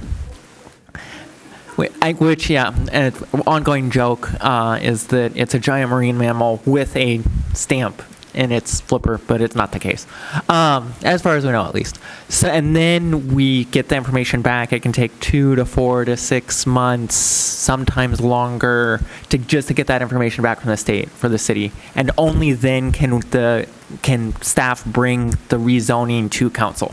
So that's why things are kind of decoupled. We're looking at ways, more conditional approvals from this board, decoupling parts of things where we can to kind of speed up the development review process. That contextualization aside, a number of the features were already touched on in the applicant's presentation. Noted that there's 2 wetlands on site. One will be disturbed and does require a wetland use permit, which has already been engaged. Those conversations have been engaged with staff that manages those wetland use permits. Has 4 Class C bicycle parking spaces. This is still under the current bicycle parking regulations. All the garages will have a EVC and 1 EVR parking space for electric vehicle parking. And recall that for the rezoning portion of this, there are 6 conditions for rezoning, the extent to which, since Commissioner Lee is not here, I will recite them. The extent to which the rezoning is necessary, how the rezoning will affect the public welfare and property rights of persons located in the vicinity, how the rezoning will be advantageous to the city, how the particular location will meet the convenience and service requirements of potential users and occupants, any change or changing conditions in the particular area or in the city generally, which may have bearing on the request, and other circumstances and factors which further justify the request. So in analyzing those factors and both the old land use plan, and even under the current, we updated our analysis to the current comprehensive plan 2050 land use element. The proposed rezoning does fit within both of those paradigms. Just a brief summary: to the west of the site is M14 and some of the wetland area as shown. To the north, residential, low density residential classification. To the south is a medium density Arbor Landing, I think is the name of the apartments. And to the east is a single family neighborhood along Ironwood Drive. With that, happy to entertain any questions once we get to that portion about the conditional motion statement or anything else. But staff's recommendation is a conditional approval recommendation for or approval with conditions for the site plan, and a recommendation for approval of the rezoning. Thank you, Planner Shake. That'll take us to a public hearing on this item. This is an opportunity for individuals to speak up to 3 minutes on this item. We'll first hear from those of you who are present with us in chambers, then we'll turn to remote participants. To speak remotely, press star 9 if on phone, or use the raise hand feature if on Zoom. For phone access, call 877-853-5247 and enter meeting ID 977-6634-1226. City staff will identify callers by the last 3 digits of their phone number or by name if on Zoom. You'll hear an announcement when it's your turn to speak. Please move to a quiet area and mute any background noise. For all participants, whether in chambers or online, please state your name and address at the beginning of your comments. Is there anyone present in chambers who'd like to address us at this time? Thank you, Chair Weiss.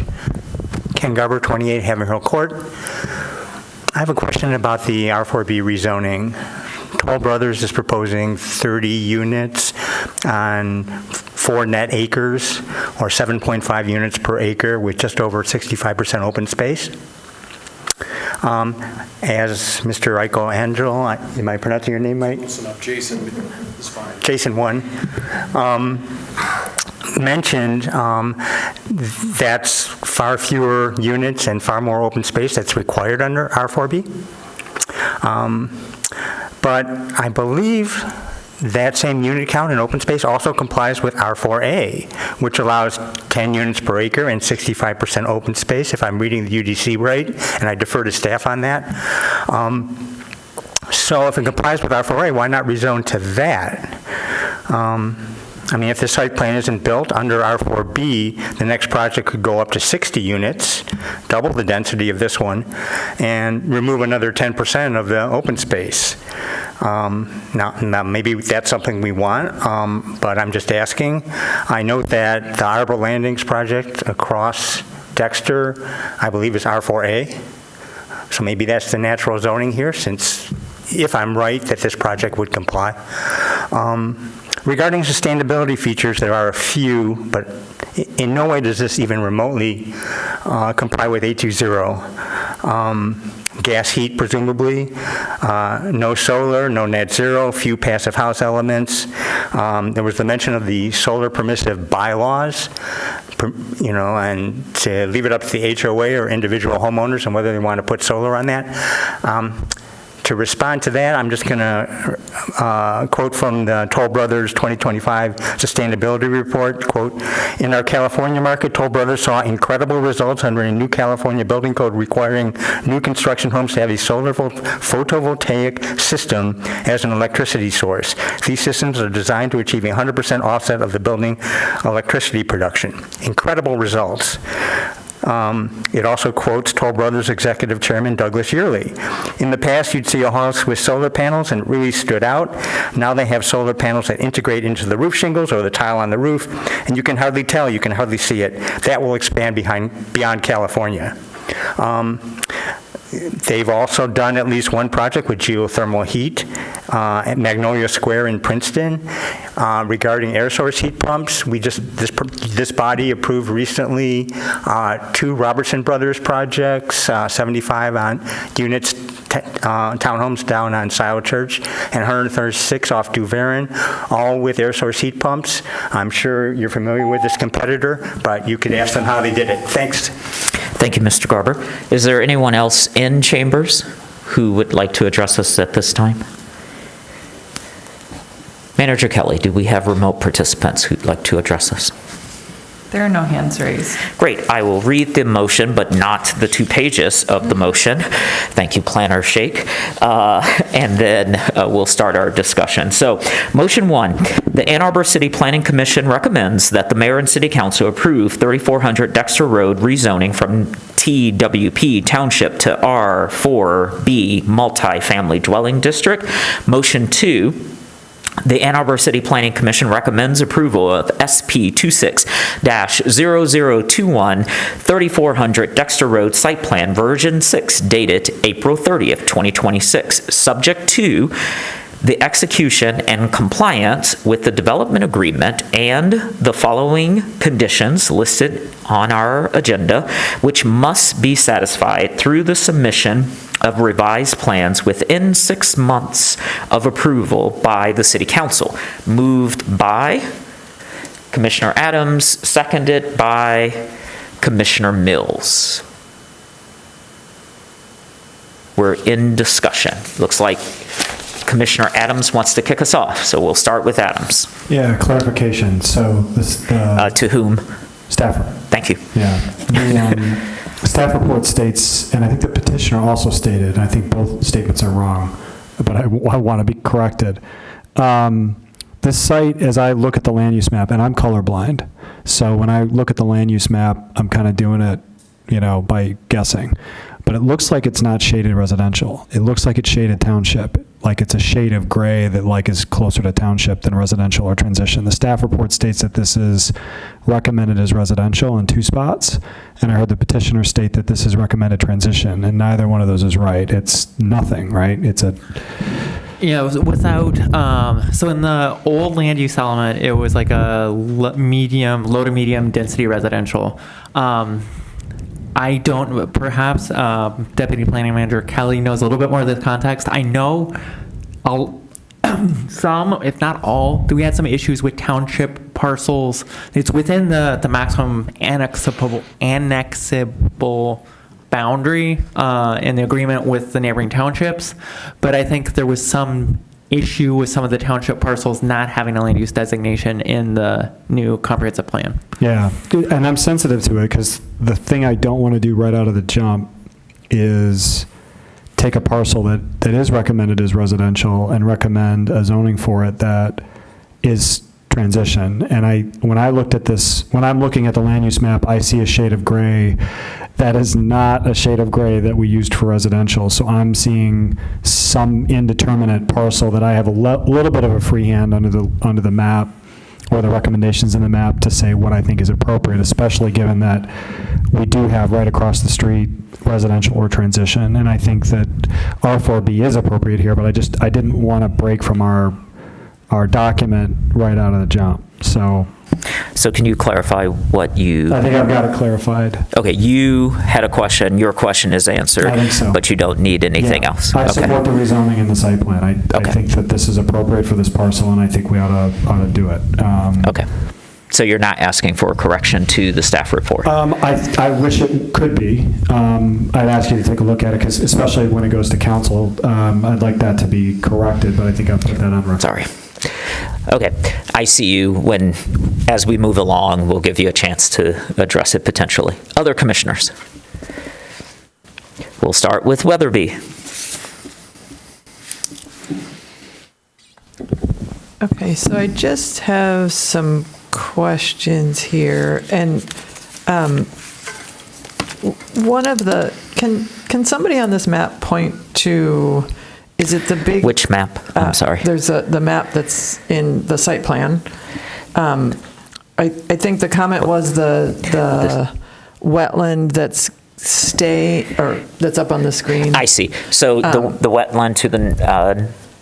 because somebody said the north, but it's actually... It's more the west, yeah. Yeah. Yeah, it's the one that's closest to M14. M14, Yeah. okay. The smaller one is the one that is a wetland, but doesn't have anything that is useful in it. It's mostly wet, which is different from... If I understood the petitioner correctly. Okay, so I did have just some questions on, and sorry, I'm not really, they're not really formed yet, but, so it does require a wetlands use permit for the larger one, and will there be, like in our previous one, that there would be, for a wetlands use permit, does like the 5-year monitoring come with the wetlands use permit? So this is for staff? Yes, this is for staff, sorry.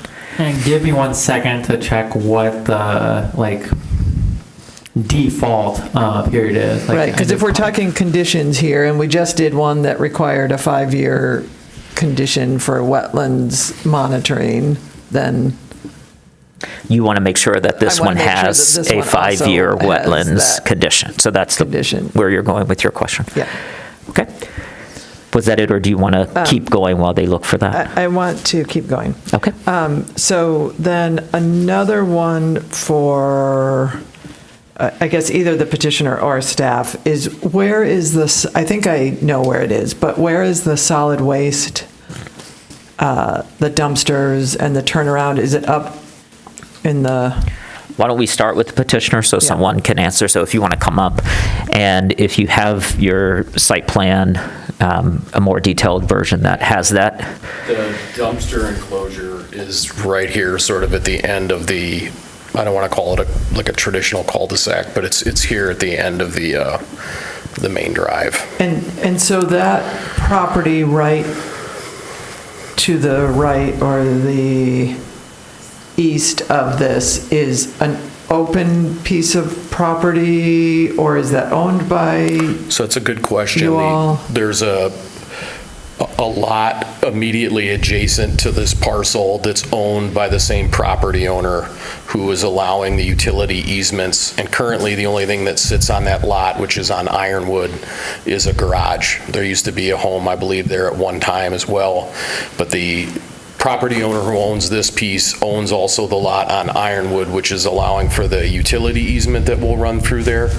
And it's let me check the other So map. will that be like an access drive also, or just the utility No, easement? the people who own the property would like to retain that lot. So you can see it, it's this lot here where there's a home missing, but you can see sort of the outbuilding that's still left in the back. And from what I was looking at, it seemed like that should be removed, that outbuilding. Was that the... Yeah, that would be something that we would do. Because my concern here is that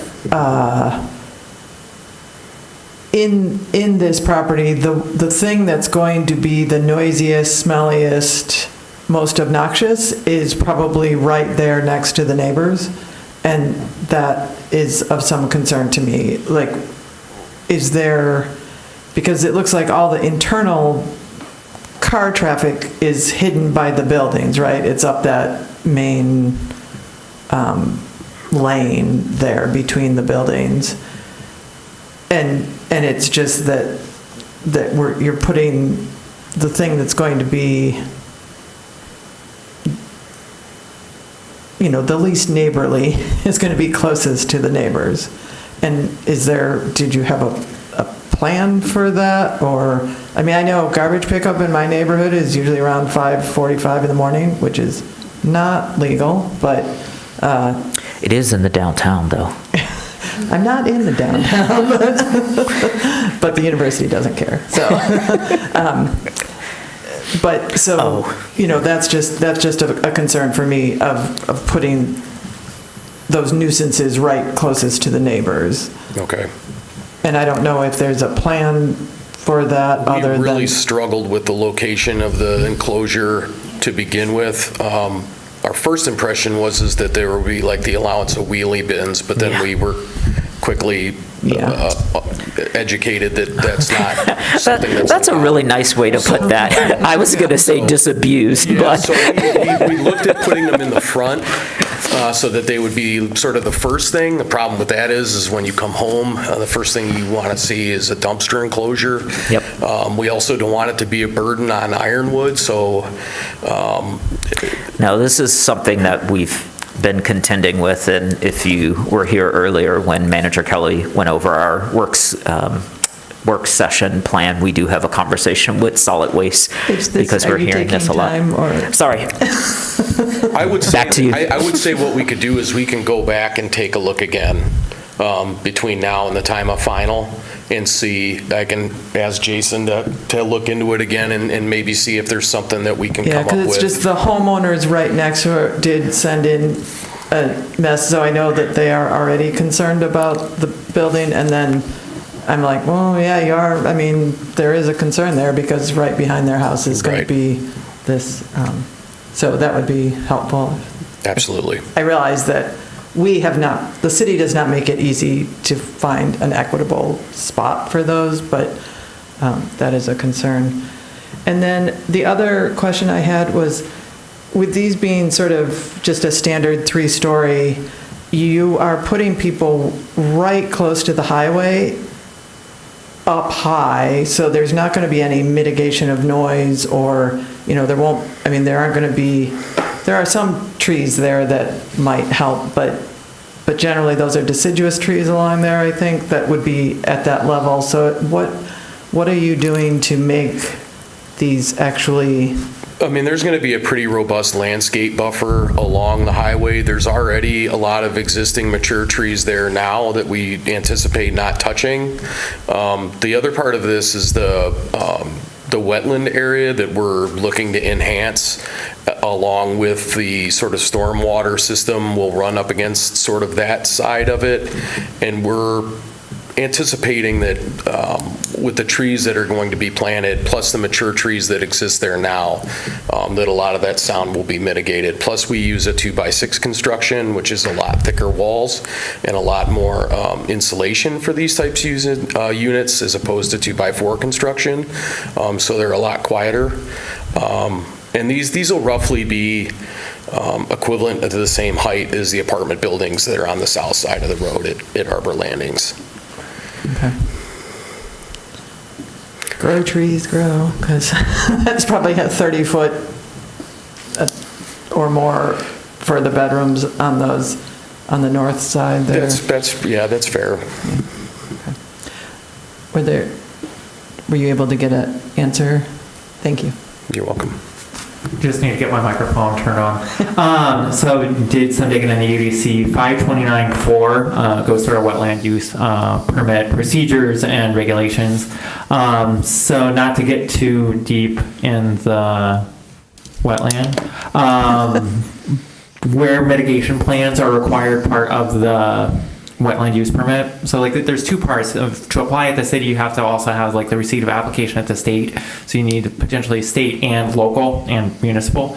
But where there's a mitigation plan as part of the wetland use, there's a minimum 5-year monitoring plan. And then like part of that plan is also like the transition off of the 5 years of monitoring, like what continuing activities as part of that plan's have. Okay, so the receipt of that includes the 5-year monitoring. Part of the 5-year monitoring plan is part of the application. Okay, and that is in our contingencies or our conditions. Yeah, well, it's not within your conditions. Required. It's not within the condition motion. It's a requirement for the UDC. Like completed permits and everything. Okay, thank you. Thank you, Commissioner Weatherby.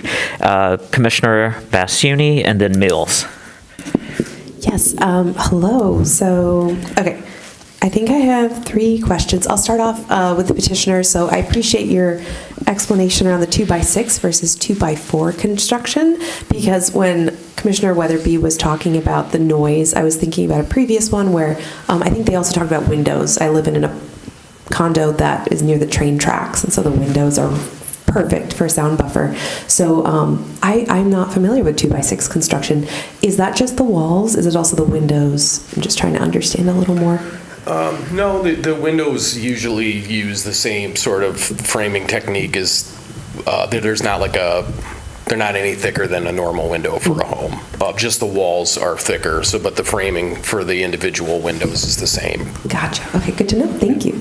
And then for either you or Planner Shake, so on the talking about the sidewalk gap that will be created between 3400 Dexter Road and Ironwood Drive. Could you just show on the map where that gap is? It sounds like there's a plan to amend it, or... So it would be this gap here. Okay.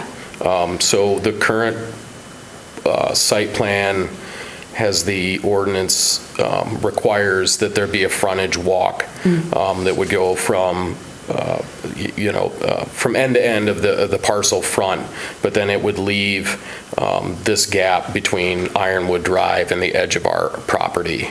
Currently, there's a ditch, an open ditch for storm drainage at that intersection, but there is no sidewalk. Gotcha. Thank you. Excellent. And then I think my third question, thank you, I think is for Planner Shake. Again, just for my edification, and I think this might go to Mr. Garber's comment, but when I was looking through the UDC, could you please explain a bit more R4B versus, I was looking at R4D, apologies, Mr. Garber, if that's what you were referencing, but I think I was just curious, when we say R4B is intended to allow small tracts of land, and R4D is intended on substantial tracts of land. How do I parse the difference between the relative definition of small versus substantial? Just generally, and maybe in relation to this, but I'm just curious. Yeah, that's a great question. I'm not quite sure where those, the actual, because at some point small becomes large, small becomes medium. This is it's like a philosophical question. I think part of it is that, perhaps Deputy Planning Manager Kelly has a little bit more context, but are we considering a parcel that's small versus large in a greenfield, development, or a place that has less site complications? And this parcel has some MDOT easement as part of it, which eats into some of the developable area, has wetlands that can or cannot or hopefully should not be developed. So I try to backtrack to when some of these zoning districts were created, and large versus small in a greenfield context is very different than an infill context. Just a little bit more at this parcel, for whatever reason, it's been within the city of Ann Arbor's annexable limits for 20 years, I think, since when the agreement was arrived at with the neighboring townships, but it's been within the de facto definition of Ann Arbor since M14 was built, and it's never been developed beyond some low-scale agricultural uses. So thinking back to when some of those development definitions for the zoning districts were created and trying to superimpose them on this, I struggle a little bit with that. I don't know if Deputy Planning Manager Kelly has any more context. I think that was a good answer. It's come up recently. There are growing, and this is, the benefit of moving into the implementation phase of the UDC rewrite, is that some of our definitions, they are just older, and there are even things that, I think there was something pointed out with a recent petition where it specified within the DDA boundaries, but we've expanded the DDA boundaries. And so one of the factors that when petitioners come to us with concepts to discuss potential zones, one of the things we do look at are the purpose statements, but more often there are these really practical conversations around what zone will allow you to achieve a vision that also matches the best interpretation of the comprehensive plan. So I don't know. Yeah, what is this? It's not a defined term in the UDC. It's not in italics. What is a small tract? What's a medium tract? Large tract? It's part of the art of planning. No, thank you. That's actually it's very validating to hear kind of those perspectives there. Because, I forgot to mention that, because when I was looking at R4B versus R4D, one of them was, R4D, sub-bullet B, it was talking about how the location would enhance, this is some of the criteria used in determining it, was the location would enhance the bypasses and entranceways to the city and provide a community focal or identity point. And I remember looking at it on the map, and I was like, look, it's right there. It's right on the highway. relatively. So that's why I think I was gravitating towards R4D and was curious about the distinction with R4B, and then I fixated on the small versus substantial. So all that to say, thank you. It sounds like, yeah, there's some nuance there. I'll leave it there. Thank you. All right, Commissioner Mills. And then Norton. Commissioner Basuni, the way that you showed it out was great. Basuni, okay. Teed me up perfectly for this, and I'm gonna effectively address the same things but in reverse order. I wanna start where you left off. I also was looking at the UDC and specifically table 5.17-3 where it's laying out the different R4 districts. So the key difference that I find, and staff is welcome to double check me on this, but I think this does comply with R4A for everything except the side setbacks. So if we rezone it to R4B, it could add more units.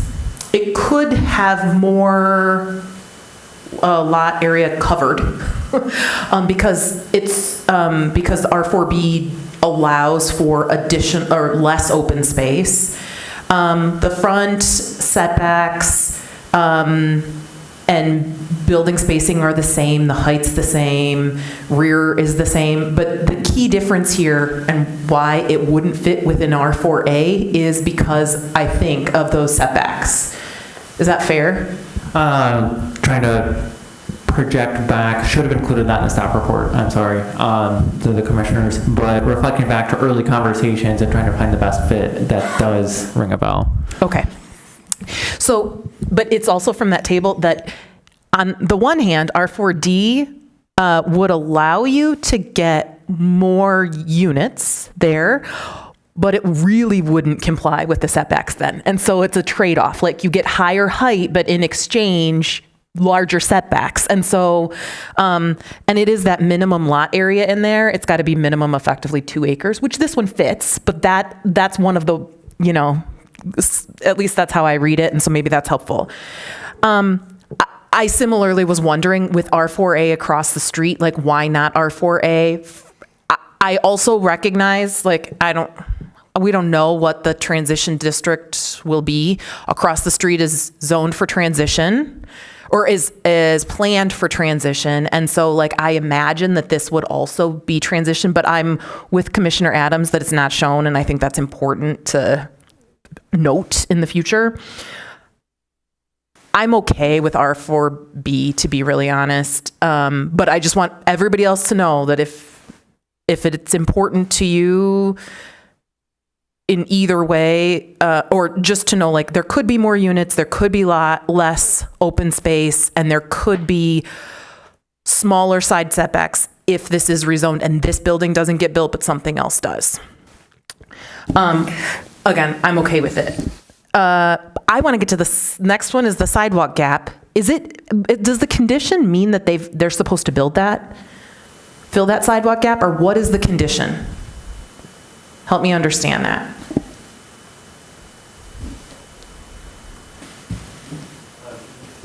Just to make sure, not paraphrasing.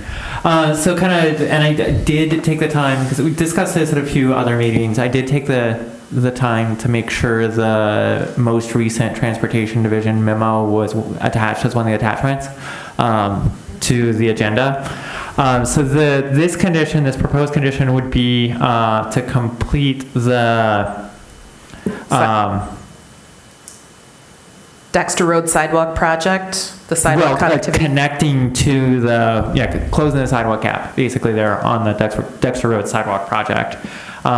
Just to bear with me, the discussion with transportation so it's based in transportation plan and PROAG and providing connectivity to the closest bus stop. So the closest bus stop is at Ironwood and Dexter. I think there's plans to redo some of that bus stop work.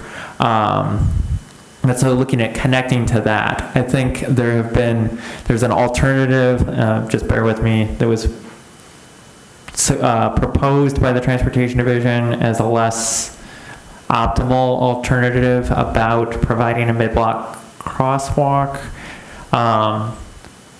to bus stop across the other street. But before I get too deep down that rabbit hole, let me just make sure I pull up and get their exact comments from the agenda. If it's going to take more than 30 seconds, I'll say the other part that I was going to say, which is if it's connecting to bus stop off the property, sure, that makes sense. But honestly, hearing that the property owner has that lot on Ironwood, from my perspective, a bigger benefit would be a sneak path, like a public access across that, in part because I'm thinking about, I did Google Maps, the kids here walking to school, and we heard comments from neighbors about like, how are they gonna not walk through our yards? It adds a half mile to if you are effectively at the dumpster and you have to walk around to Ironwood and come out at that same place, rather than just walking across, that if there were an access easement across that Ironwood property.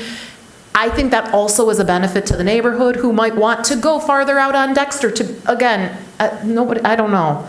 Especially things that are greater than 90-degree angles.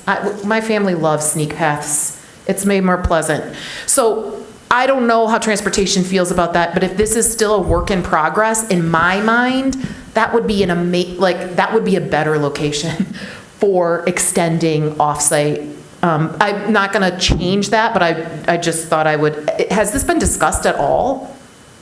Yes. Can you tell us more about those conversations? So that was one of the initial comments from transportation, and as a planner myself, the idea would be something that I would totally buy into. The issue with it is the property owner who owns this piece, who owns the lot on Ironwood, wants to build a home on that single-family lot and retain the right to do it.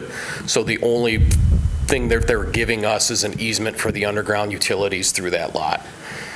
Does that lot, here's a question, Sure. An easement doesn't have, like even an access easement doesn't have to be super wide.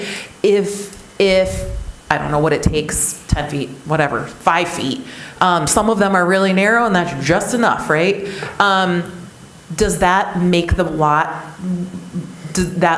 now non-conforming from a width perspective? If so, I get it. If not, like 5 feet, come on, it's a much better amenity. Right. No, I understand completely. I'd have to look more into it again, but it was definitely something that we had thought about at the onset and then was told by the property owner that, again, they just want to retain the right to build a house there. And I get that, and I'm just thinking if it's still a conforming lot, like I would love for it to be a slightly narrower conforming lot. Sure. I mean, I would have to work with Josh to see if adding a sidewalk to a portion of the lot would, be offset, something. yeah. I mean, again, I don't know how it works, the transportation, I mean, but that, from my perspective, that would be a huge win. And I do wonder, I mean, I feel like you probably will get some foot traffic through there unless there's something else, like just legitimately. And so, and I don't blame people. And we don't want people on private property, right? Like, so that's the balance, is like knowing what human nature is, and where we build sidewalks where people walk, right? Like the path. So. One of the other things that were talked about, just so the planning commission. I'm sorry, was petitioner. I'm sorry. Okay. Commissioner Mills has the floor and hasn't asked another question, so If there sorry. If there You can are stay, additional but things on transportation, I would be willing to hear them. Yeah, I was just going to say that we've gone back and forth with transportation quite a bit, in the sense that currently the plan shows the sidewalk across the entire frontage, which is required by the zoning ordinance. One of the options that we extended was to forego the portion from the entrance to the bridge, because the bridge, on the other side of the bridge, is just a gravel shoulder that goes to the Wagner Road intersection. In lieu of installing that portion, we would give the city program that's doing the sidewalk extension the amount of money needed to build the gap between Ironwood and this development. Because we know that they're currently doing the active infill project now. Yeah. And that was entertained by transportation, but then they decided they didn't want that. Then the next thing that was asked for is a mid-block crossing, and we put on the plan a mid-block crossing that's sort of the same that is on Earhart Road by Concord Pines Drive. But then they came back with about $250,000 worth of extra improvements to the crosswalk that then became something that we couldn't entertain, so we just went back to the walk across the frontage. So we were hoping that maybe the Planning Commission could help direct what option would be best in that scenario. Because we've looked at a number of options, and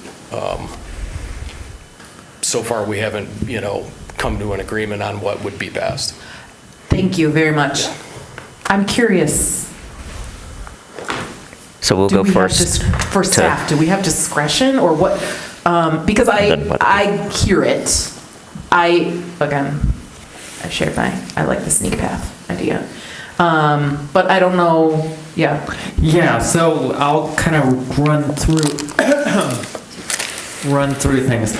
So starting on the Dexter Road side, Dexter Road, I pulled off the exact language from Transportation's memo. Transportation recommend conditional approval of the site plan subject to resolution of safe and accessible pedestrian connection to transit.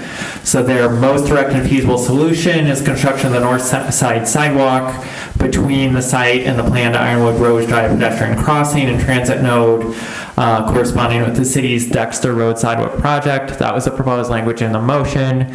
Transportation, as the petitioner just mentioned, Transportation's, second alternative is the mid-block crossing near the site frontage. If designed to the appropriate safety standard for Dexter Road operating conditions and coordinated with the city's transit and crossing strategy. I think some of the underlying logic from the Transportation Division for that option B is that it's an entrance point of the city. So where we see all of our entrance points in the city, it's a point of higher velocity and a slower velocity. So looking at, I think, some of the level of intervention that Transportation identified necessary for option B is to mitigate some of those issues, essentially coming in from the township area, a more rural area, higher speeds to serve as not only pedestrian safety but also traffic calming to slow vehicles down, because the instance of pedestrian pedestrian automobile, bike, automobile interactions is much higher within an urbanized area. Just a few comments on this is just staff's perspective on the sneak path. I worry about, so it's still kind of contextualizing where things sit. We have the sidewalk gap program. One of the goals is safe and accessible. One of the goals of PROAG and tied into moving to zero plan is multimodal connectivity. So connecting pedestrians with buses fits under those umbrellas. Where we're along public right-of-ways, there's potentially more space for easements, already existing easements, or changing the dimensions of an easement to get a sidewalk in there. Cutting across a completely private parcel I would be really reluctant to add that to recommend having that as staff to recommend that as a condition, given that it would just be contingent on two completely private party interactions. And as the applicant did mention, how much of that easement could or could not overlay with the utility easements? Could they be superpositioned? Would they have to be next to each other? Then you're getting into minimum lot width, not just from zoning compliance standpoint, but also for that other property owner, since he or they are not interested in selling it and want to retain some development possibility and interest in that parcel. Okay. Thank you. Let me just catch my list. I have Weatherby wanted to jump in. I hope that's okay, to Norton. And then Dish wanted to jump in, and I hope that's okay to Hammerschmidt. Okay, great. So we'll go Weatherby, Dish, Norton, Hammerschmidt, Weich. Okay, so just on this, and Planner Shake, you may know something different, but it does look like the bus stop is actually directly across from Arbor Landings or whatever that is. And I don't know if that's something that's going to change in the future, but it does look like if they do the bus stop across their or the sidewalk across their property, it would actually encompass the current bus stop, which is not at Ironwood. And if you can even see this on Google Maps, is that it is a very wet ditch after that. Like, I can see that there would be issues, more complicated issues there, putting in a sidewalk. But I don't know if you have more to add on that. It isn't currently, I don't think, at Ironwood unless it's... Correct. So the part of transportation's plan is to move the bus stop down to Ironwood. And some of the sidewalk work that they're doing, I think they may have started already or planning on starting, never out on that side of town. I think the intention is to start soon on some of that work at the Ironwood-Dexter Road intersection area. The idea is that the bus stop would move there as an alternative if, like, the mid-block cross was built at the drive entrance for this development. Potentially both bus stops would be maintained. Okay. Yeah, because it just seems to me like I absolutely think that they need to put a sidewalk in front of their property, but it does seem somewhat weird to put it in front of other people's property. I mean, which we do sometimes, but this one feels particularly kind of, since the bus stop is currently there and it is across from Arbor Landings, which seems like a good thing. I don't know. It feels like this is an appropriate spot to have them do their whole frontage, and then the rest of it can be picked up with the Dexter sidewalk project. But that's just my take on it. Thank you. Thank you, Commissioner Weatherby. Councilmember Dish. Okay. I think this is confusing, and so I want to identify what my confusion is, and maybe it's just mine, because last night's meeting was late. Sorry. But, okay, I just want to start by reading from the transportation memo, the last one. Dexter Road is served by the ride with stops near Landings Boulevard eastbound and on the 3400 Dexter frontage westbound. Dexter is a 2-lane rural highway cross-section which has a posted speed limit of 35 miles an hour, an average vehicle speed of 40 miles an hour, and an 85 percentile speed of 45 miles per hour. This area is a transition zone between faster vehicle speeds outside of Ann Arbor and slower vehicle speeds within the city. Due to vehicle speeds and the township city transition, Dexter Road presents what the report calls challenges for pedestrians to cross safely at the bus stops. I think, Chair Weich, you have referred to this as there's a video game. Frogger. Okay, so I am not understanding. So there is a sidewalk gap along Dexter to Ironwood, where there is not currently a bus stop, but there might be a bus stop.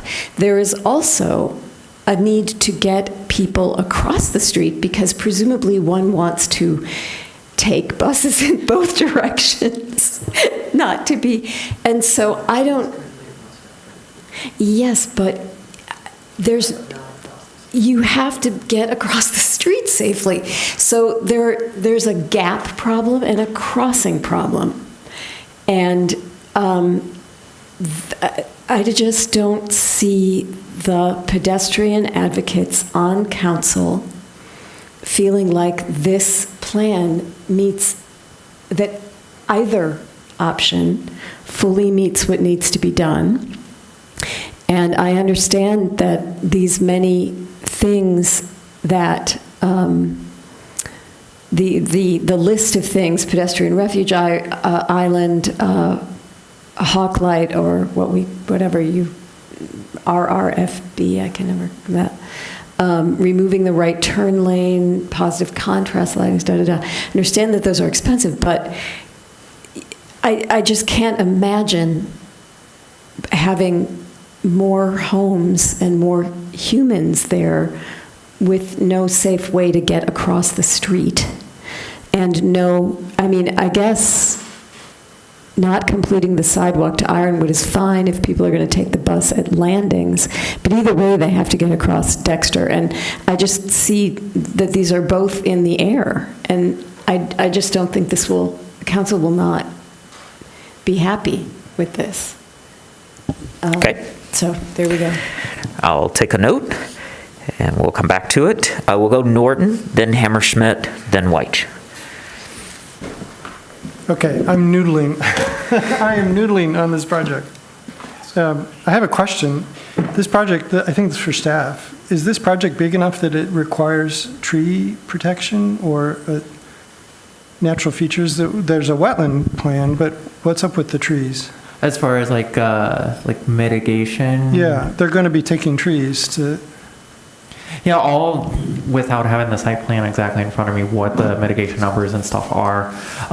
There's a mitigation analysis that's done as part of the site plan. So the tree inventory list, and then how many landmark trees are. So it's just they've done all of that assessment, and the site plan includes mitigation for trees. As necessary where landmark trees are being. Did we get a copy of that site plan in our packet? I don't think it is in the plan in the way that we have historically had them. It is linked on page 8 of the staff report under the stream file number SP25-0021. I was looking at that and I couldn't see a reference to... It's the second attachment under this agenda item. Is it? Okay. So I'm trying to figure that out. I too am still scratching my head about accessibility. I drive this road fairly regularly. I've even run out here. It's pretty scary because of traffic. And I understand it's going to be scary for people who are trying to cross the road. But I don't know that it's fair to put on the developer's shoulders all of the cost of putting a crosswalk there. I mean, this is a part of how infrastructure happens, and this is a infrastructure thing, so often that's sometimes how it flows. Sometimes. So I'm putting that on the table and noodling on that. I would suggest, so I live over in the old west side of Ann Arbor, and I can think of immediately a couple places on Pauline where, what did you call them, sneak paths? Sneak paths. Yes. Sneak paths that connect. It's been horribly laid out because there are all these cul-de-sacs which create these stupid traffic patterns where we have to drive 10 miles to get a half a mile, So there are sneak paths there that are really pretty unobtrusive. That you might look for examples of that to show to this fellow. I wouldn't suggest that we require it as a condition, but I think it's entirely possible to sneak a sneak path in there that would be pretty unobtrusive, that would benefit this neighborhood by giving them a shorter way to get to the bus stop. So they might see some benefit from that. And then I guess the question for you, and who is the who? You? You, the petitioner, the designer. Okay. Is this design finalized, or is this still a conceptual design of the layout, or is this what it's going to be? And let me tell you why I'm asking that. If you're going to create a sneak path, I'm looking at the map that's up on the screen, so that people can come down the middle of your street. Is that going to be a private street? That's not going to be very walker, pedestrian friendly. Could you design it so there's a center parkway in the middle and then alleys off the back so that people driving in could get into the units from the backside and have more like a park-like path in the middle, and they would have front yards to look at? See what I'm getting at? Mm-hmm. So that's a conceptual design thing that maybe you're beyond being able to think about that. But if you're going to do things to create more pedestrian access and usability, having a design that's not so heavily car-focused, I'm going to drive into my pod and I'm never going to get out of my car and have more like a park-like in the middle with a path in the middle, that might be a more amenable design. And if you do the alleys in the back, that might create an opening on the west side for the solid waste pickup, so that you're not putting it right next to the neighbors to the east. So again, I'm kind of offering that as something to think about if you're still in the process of fine-tuning the conceptual layout and you can give that some thought. If this is what you're doing, then this is what you're doing, and I get that. So I guess I'm putting questions on the table. I'm not really sure where that takes me. I don't have any solid suggestions. I'll come to one thing that you said, and then I'll go to Deputy Manager Kelly. Let's see. So there's about a little over 254 trees, 94 trees on the site. I'm looking at the landscape response for the tree mitigation, and it's updated to 399 inches, and so the canopy loss has been fixed at about $250 per inch. So that's about how much mitigation they have to re-mitigate, but the petitioner also indicated that they would be planting additional trees on the site as well. So just to your original question, then we'll go to Manager Kelly. Yeah, you're welcome. It's on that stream website. It's under the landscape PDF, which is dated November 21st, 2025. I just wanted to go back to something that Planner Shake mentioned in his opening comments, which is that you're seeing items for conditional approval more often because council has requested that we do that. And we do, it's a little bit of again, planning is an art where we bring it and we say, okay, we think that there's a discrete set of items that can be finalized post, approval, or maybe even in between the Planning Commission and City Council approvals to move this into final form. And the staff recommendation is in here across two different service areas. So you have engineering and transportation recommending that in order to meet to satisfaction, the connectivity and the public right-of-way access to complete a sidewalk on the north side between this side and Ironwood. If that is not sounding, and these conditions, I believe, they were talked about with the applicant in terms of what would be put into the site staff report, and they've seen the memos from those departments in terms of what they expect moving into this meeting. So if it's not looking if it's not clear enough, or that condition isn't working for the table, then probably we just presented it to you too soon and it should be tabled so that they can resolve that. Then you could see a plan that meets requirements without conditions, or with conditions that don't involve unresolved transportation. But I don't think that it's because of all of the different design dominoes that happen when you introduce changes to the layout that you have to here, it has already checked so many boxes of approvals. And as you know from the recent conversations with fire and solid waste, that gets very intricate. So I would say if it's not feeling ripe for approval with the conditions as presented, maybe it wasn't ready. Thank you, Manager Kelly. Let me check the table. So I have in the queue Hammerschmidt, Weich, and Adams. Adams, did you have something closer to what's been said, or are you in a different direction? Otherwise, I go to Hammerschmidt. I'm in a different direction. Okay, great. Let's go with Hammerschmidt, and then we'll go immediately to you. I think I mostly have comments. Because I think I heard maybe we're coming back to transportation, although I was also sort of thinking postponement, honestly.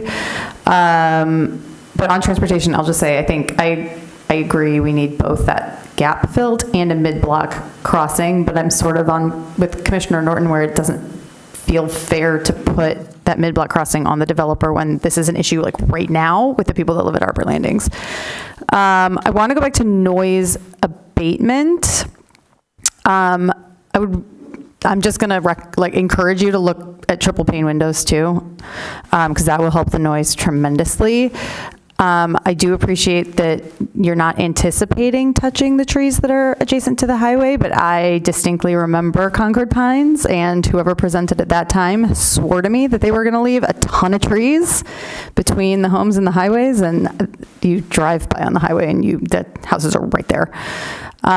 So I think triple pane windows, if just putting that, thinking about that now, that if you do have to take down more trees than you're anticipating, the noise, the sound from the highway should be mitigated a lot more for that, and with your 2x6 construction, which is great. I love annexations that bring us housing and tax revenue. I hate that we have to feel like we can't get everything that we want when it comes to both housing and sustainability, because we can. It just takes commitments and willingness to change the status quo and negotiations to make sure we're not value engineering out sustainability. So it's not easy, but it is possible. And we just have to keep pushing on these things with all of our petitioners for the future of our planet. But since we can't require it, I would encourage you to explore full electrification rather than putting new gas lines in this. There might be a gas line there. I saw a little building, I don't know, but you're going to have to put in a lot more gas lines. So just as you're proceeding with this project and refining, just looking at renewables, looking at electrification would be a really good thing for the community. And I'm going to stop there and see where we want to proceed, or turn it to Adam. Oh, no, you're okay. I was just checking my queue. Adams is next, then White. Yeah, and I don't mean to sound cranky. I'm just a little lost on what we're talking about. I can help you. I say I can help you. I'm fine with postponing the site plan if folks want to see how the other staff areas resolve some of these open issues. I do think that the rezoning is a right question, and I do think that the requesting zoning is appropriate under the general principles in the land use plan, the economic development resolutions. I would say that, and we have that economic development report that talks about making the site plan process easier and more streamlined. And one of the ways we can help make it streamlined is by approving this tonight with these conditions that these things will get resolved, and letting the city staff run the play. That's where my head is at. I would just defer all this to the staffing functions who have that role and move forward with this. This is housing that we need in a place that we don't have it. It's an underutilized parcel by the highway. It's just sitting there. We should take the opportunity and move forward. All right, thank you, Commissioner Adams. I think I concur, and I still have questions, so I'm going to connect in with those. But let me do my chair function first, which is, at the table right now is a concern about the transportation, and the core transportation, as I understand it, is the frontage of the sidewalk, the potential of a connection for the development to the neighborhood so that kids could get to school safely without having to come all the way out to Dexter, down Dexter, then back up through Ironwood towards Ravenwood, back up towards the elementary school.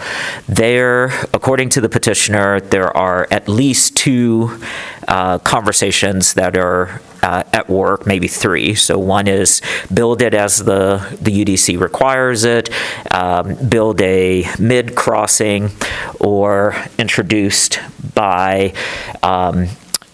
Commissioner Mills some kind of pathway from the development into the neighborhood. That feels soft to me, because the petitioner indicated that they were hoping that the Planning Commission could give direction to staff around the resolution of those requests. Did I understand what you articulated correctly? Okay, great. So that's something that is sitting at the table, and I don't know who wants to, at the table, pick that up. Commissioner Adams has clearly articulated to move that into the staff direction and approve it with some condition that it gets resolved staff-wise. Someone at the table could make a different resolution or recommendation, and I'll leave that to the table as I make my comments. Does everyone sort of understand what? Okay, so that was the big thing that I heard that was at the table. The second big thing that I heard at the table, sorry, if I can just finish this and then I'll go right to you, Planner Shake, is the placement of the solid waste, because it abuts the residential and it may create a rat, mice, rodent issue. The petitioner articulated that it abuts land that the property owner owns. They own the site that they are proposing, as well as this adjacent site.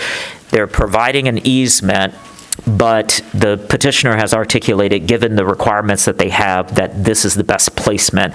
But we didn't resolve what mitigation would be there, whether that would be fencing, other kinds of anti-rodent pieces, and so that is unresolved. So if the petitioner wants to respond to that, you can. I'm going to go first to Planner Shake, and I still haven't articulated the things I wanted to ask about. So I'm just doing my table function of what I heard at the table.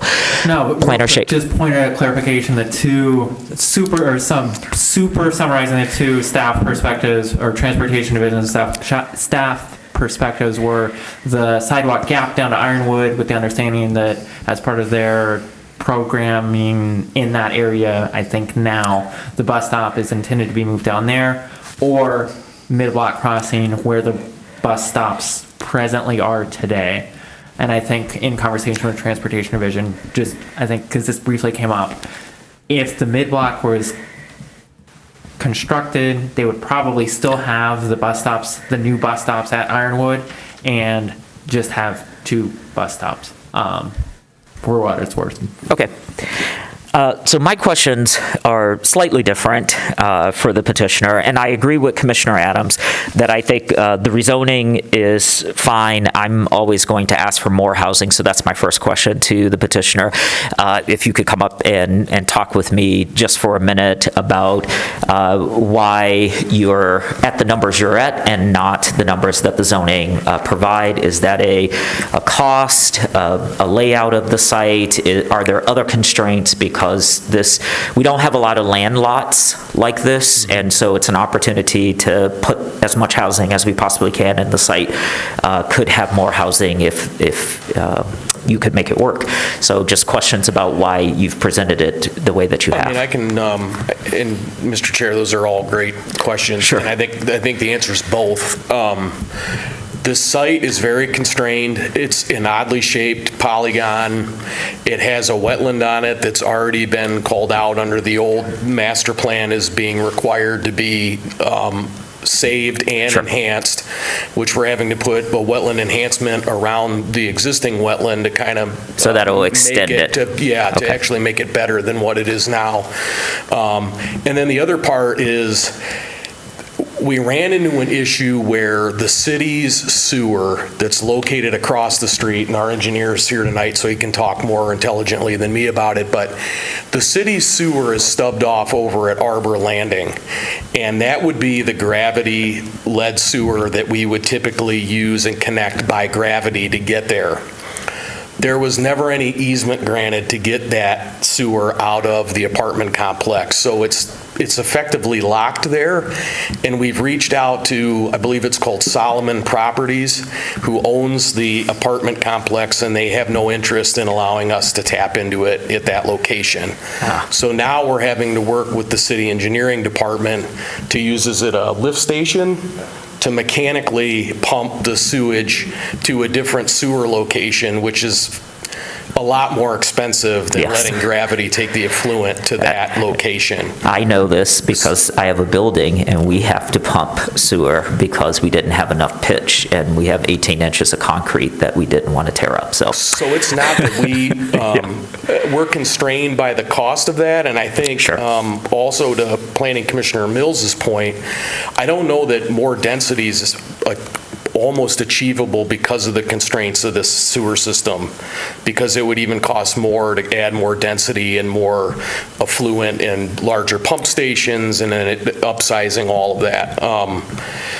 So this project is, and I know it's like a cliche of developers where they always say, oh, it's almost not doable from a cost perspective, and I'm not quite saying that, but the sewer situation really does put a twist on the whole site development part of it. So to answer your question, yeah, Sure. there's some physical constraints just from the site historically, and then there's also some utility constraints that are also financially making it to where it's the design is kind of maximized for the most benefit, most density, in trying to meet the goals of the existing master plan. And Chairman Adams was correct. So if I articulated it incorrectly, the new 2050 plan shows this parcel as sort of just a grayed out, muted. Arbor Landings across the street sort of has that hatched transitional zoning. So whether or not, it's an extension of the district or however, but the old master plan from 2009 specifically had a call out, like they were on a map that was black and white, and there was numbers for all of these annexation parcels, and this one, it was focused toward townhome development. So I don't know, Jason, if you have anything else to add to that question, but. I mean, you've asked a few other questions. We can't hear you from your chair, so if you're going to address this, you have to come to the If podium. there were, Mr. Norton had some questions that I would be glad to answer, and I would be able to help distinguish some of the sidewalk gap questions that are going around, because whether we're tabled or we get a vote tonight, I think we would like to have some clear direction from the Planning Commission on what you're thinking. So, from Mr. Norton. So I'm going to pause you because it's my time, and I'll go back to Norton if he wants to ask the question. I think your colleague was wondering if you wanted to contribute to my question around the density with the sewer. So if you don't have anything for that, I'll go on to my next question. Okay. From the density perspective, we're maxed out on space. Okay. So I assume these will be fire suppressed developments. They are not. They're not required. Okay. We have fire-rated walls That's a part, I saw that was a part of the condition, and so I was trying to understand why there was a condition for the fire-rated walls if they were suppressed. So my answer is they're not suppressed. Can you all talk to us about why you're not imagining this development as all electric or solar, because you say solar ready, but then you have a HOA, and then with the HOA, there's sub restrictions that sit within that inside the city. One of the biggest issues that we're having right now is that for these pump stations to carry the sewage, they require that you have a standby generator in the event of a power outage to make sure that effluent can get to the sewer, and there isn't electricity available, that the generators that would have to be on site would still have to be fed with gas. So it's like a Generac standby generator at someone's home. But those seem separate to me. It seems like they might be being conflated, but I was just trying to understand why, as a whole. We had thought about that. It was one of the things that the Office of Sustainability had brought up to us very early on. But it became clear that once we were going to have lift stations for the sewer, that the generators that are required in order to keep those running in the event of a power outage will still have to have gas, and so we would have to bring gas onto the site for that purpose as well. Okay. So I'm going to come back to the transportation question to see if any colleague wanted to take that up, and if you didn't, if someone wanted to suggest a way forward. So we can either go forward with what we have in this current staff presentation. If there are questions, the petitioner is happy. They have indicated to answer those questions, or if we want to table to give more time. So I'm just trying to read the table. So I'll start with Councilmember Dish, which may not be directly to my question because you put your hand up before I started talking. So your question was the transportation issues. Yes. Yeah. Yep. And so I just want to clarify that we have raised issues about connectivity Yes. with the adjacent neighborhood, and we have raised issues about pedestrian safety. Those are Yes. distinct.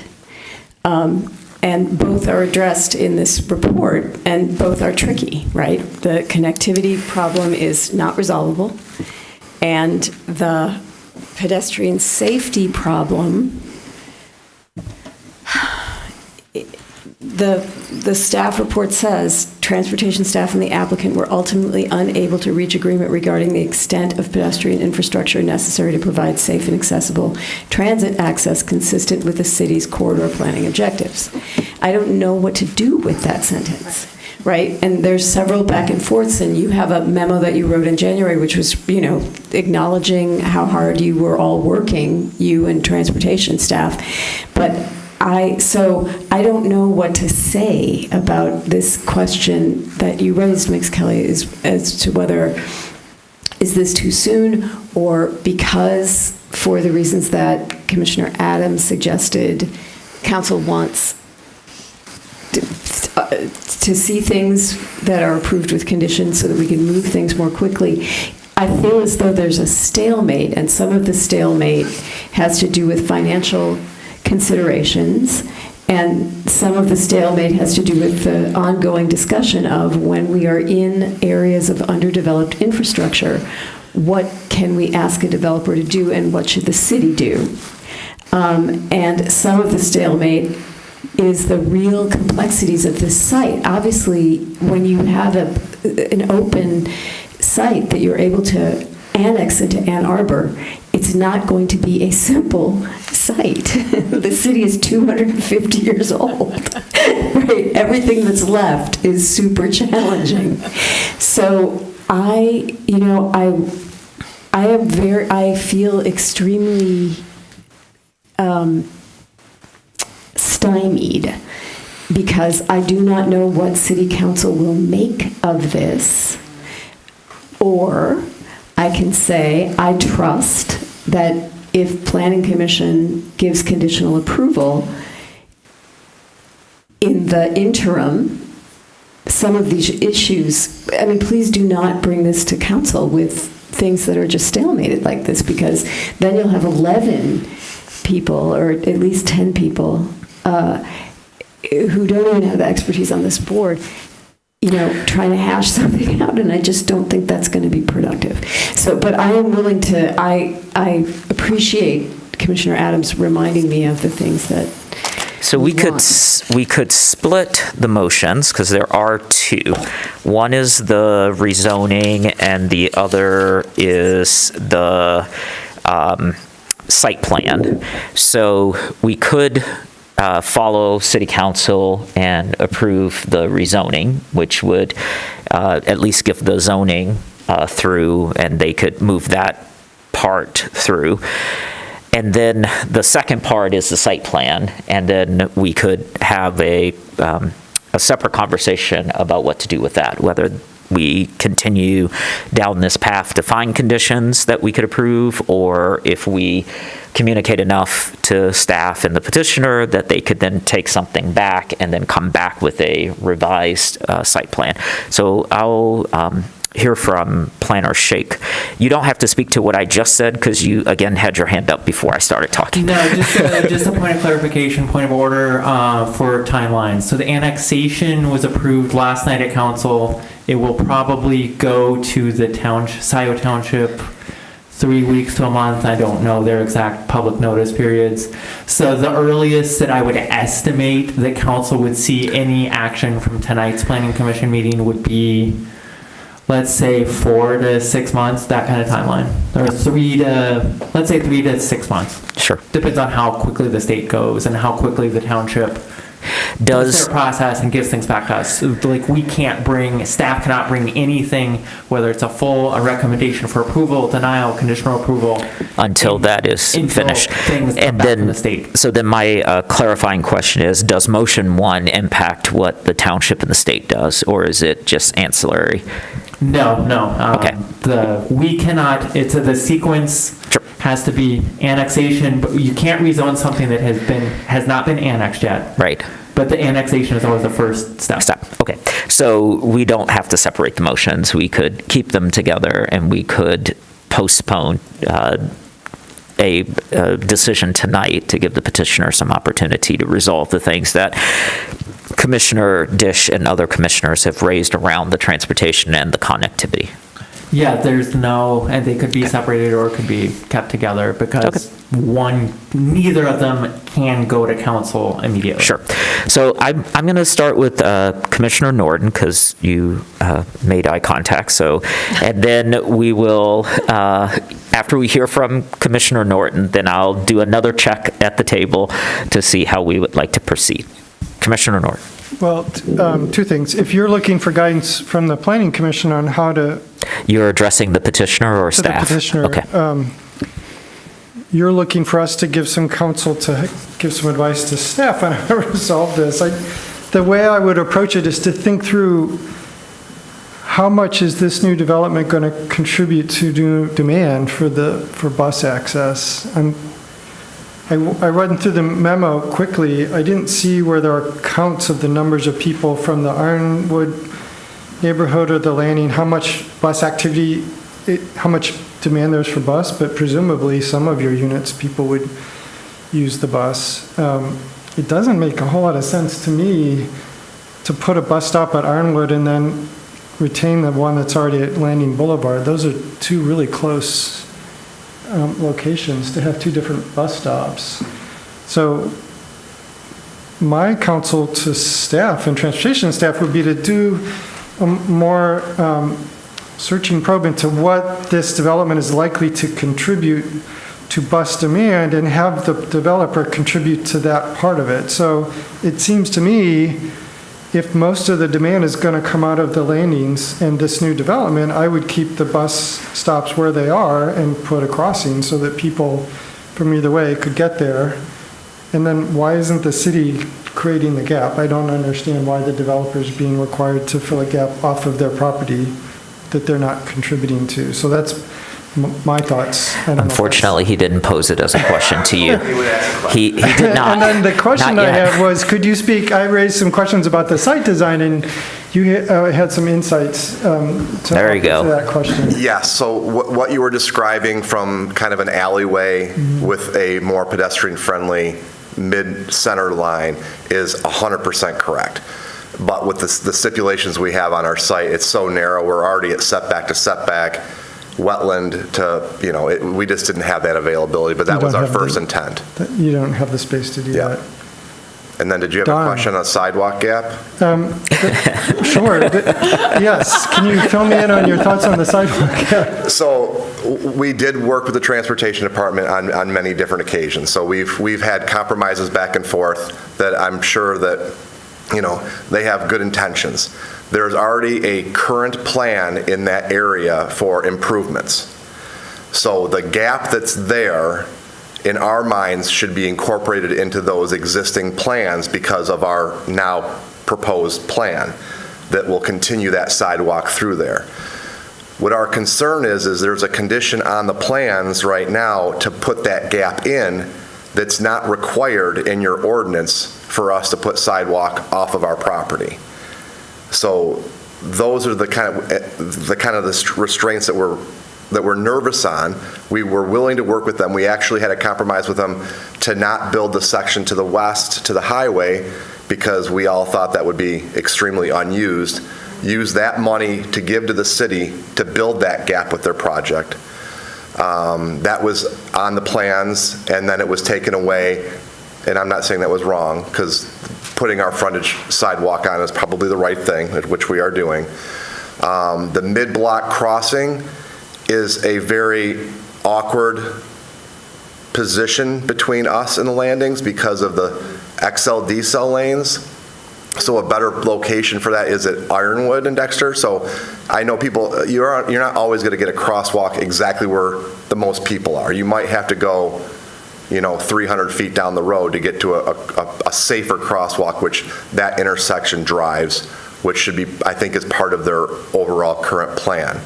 So those are the kind of things that we're looking for on the sidewalk situation, that we're just making sure that The transportation is putting a condition on this plan that we feel may not be part of the ordinance because it's not in front of our frontage. So we want to get your direction on that, whether it's tabled tonight so we can keep working on it, that's fine. But we want to make sure we understand exactly what your thoughts are to make this the best solution. So I'm going to interject just for a second because with I'm good with you for now. The Robertson Brothers petition that you did, Planner Shake, also had a sidewalk piece. Is this the same sort of conditional, which is it's sort of running with it and the city is building the infrastructure in the same way that they would be building the infrastructure because they're bringing a development into a place where infrastructure doesn't exist, and so we asked the developer to put that infrastructure in place. So that would be like a water main increase or a sewer line increase, and in this case it just happens to be several hundred feet of sidewalk. You don't have to accept my framing, but I think you understand what I'm. Planning is always, I think the lesson for everybody for tonight is planning is the big gray space in the middle. Okay. It's the best attempt to control like humanity in code, and it's the absolute exercise in failure and the exceptions to the rule. At its very basic. If it was a 10-word definition, yes, it's the same. It's an off-site sidewalk gap. Yep. The difference on that project was that staff recommended pursuing the sidewalk gap dependent upon further determination by staff and the public services area administrator. Because in that case, Robertson Brothers project was within the city of Ann Arbor. The neighboring property was a township. Right. So there were some other site-specific, whether or not we even had the right-of-way there, whether the city could enact a right-of-way on a township parcel there or not. So there were complexities. Okay, thank you. All right, let's get a check in at the table. What Commissioner Norton gave some direction to the petitioner. The petitioner has some direct questions to the table. We are the table. Who would like to get a conversation with us started so that we can give some insight to both the petitioner and staff and satisfy Commissioner Adams' recommendation that something happens here shortly? All right, we'll start with Commissioner Mills. Well, I have one sentence right now, which I think tries to summarize what we want to send back to staff, actually, like in the what's next, because that's what I'm hearing is really helpful, like, help us figure out, right? And I think this is my feeling, and it doesn't even include about the sneak path yet. Sure. So, because that would be in a second sentence. But first sentence is, we recognize that as proposed, this site introduces issues of connectivity and safety for the residents here, and expect the petitioners to make proportional contributions to make sure that their future residents will be safe, but also given the modest size of this development, because I think that's what's a little bit different. Like, this is not a gigantic development. They should not, like, they should bear proportional costs. I think that is that's where I have so far. And if transportation hasn't heard that, I think us sharing that might be helpful, potentially. It's recorded, maybe, whatever. But I don't know. So I would propose that if we postpone this, that we send them back with that instruction from the Planning Commission to staff. I could also, the second sentence that I'm going to do on the fly is, if those goals of connectivity and or safety could be accomplished not along Dexter. Sure. That is something that we are open to the conversation considering, knowing that there are, like, it's land issue, like land access issues. But from my perspective, if that is resolved, whatever. Okay, we'll go to Councilmember Dish and then see where we are. Okay, I like your sentence. And I know from things that we've been muttering to each other that, there's always this problem of last one in gets the big load of, money and, stuff. So, the roundabout at Duvaren, Arbor Village is paying the big money for, and, it's not their fault. They're the last man in, but they're the last man in. So that's your point. I like your sentence. It gets it. Hearing that nothing can happen on this, nothing's going to come to council for 3 to 6 months, I'm less inclined to table. I'm more inclined to say we should express some things like that sentence and think that our professional staff, they're smart and they'll work this out, and there's time. And there's a clock ticking because it's going to go to council, and it's in everyone's best interests to have some more things tied up before it gets to council, because it's hard for that body to know what to do when there's too much open. So the thing that I would add is that I would like some serious consideration of where is the best place for a crossing of Dexter Road. Whether the entrance to this proposed development is a good idea, and let's posit that the bus stop is moving to Ironwood and it's not remaining at Landings. So, but it is close. It's really close to M14. Those cars are, either the transportation people are going to say they're going to be slowed down because of that, or they're going to still be speeding. I don't know.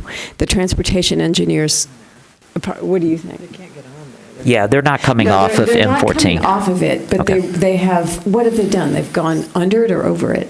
Over. It's over it. It's a Oh, bridge. they've gone over it. Yeah. So yeah, they're still flying.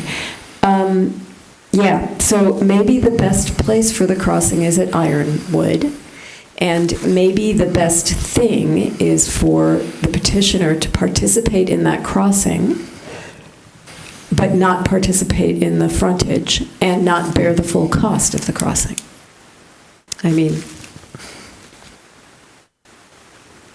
so. Okay. We'll go to Commissioner Weatherby.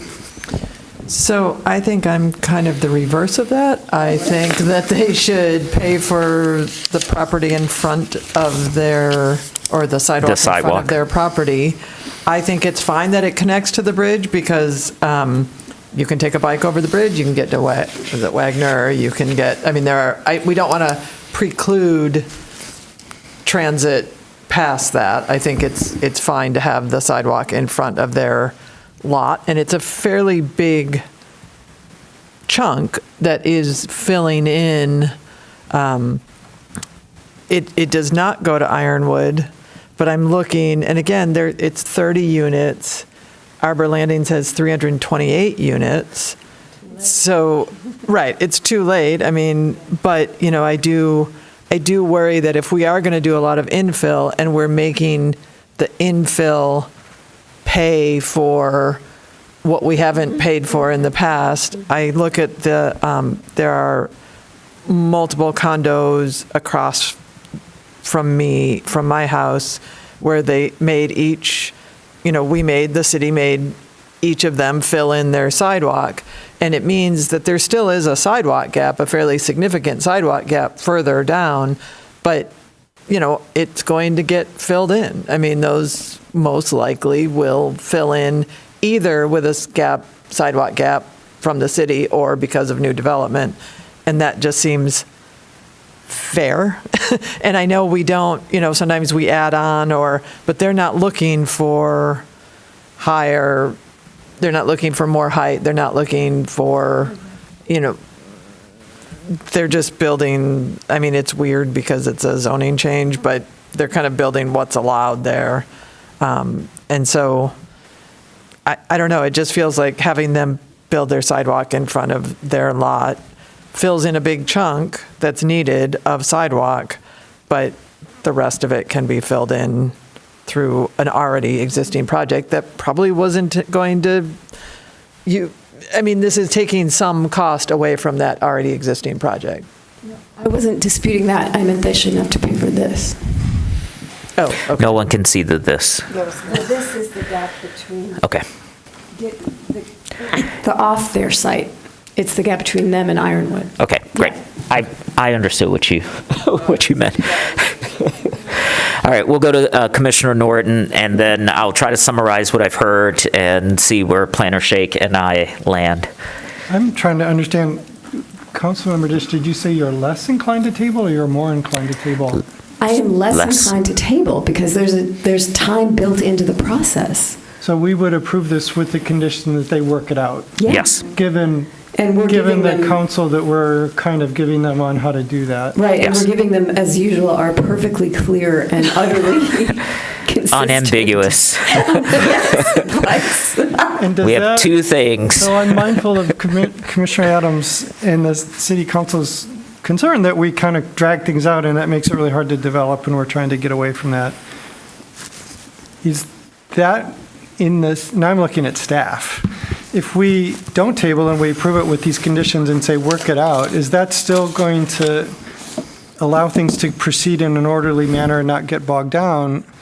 And do you have enough guidance from us to actually figure out how to work it out in a way that's going to be fruitful?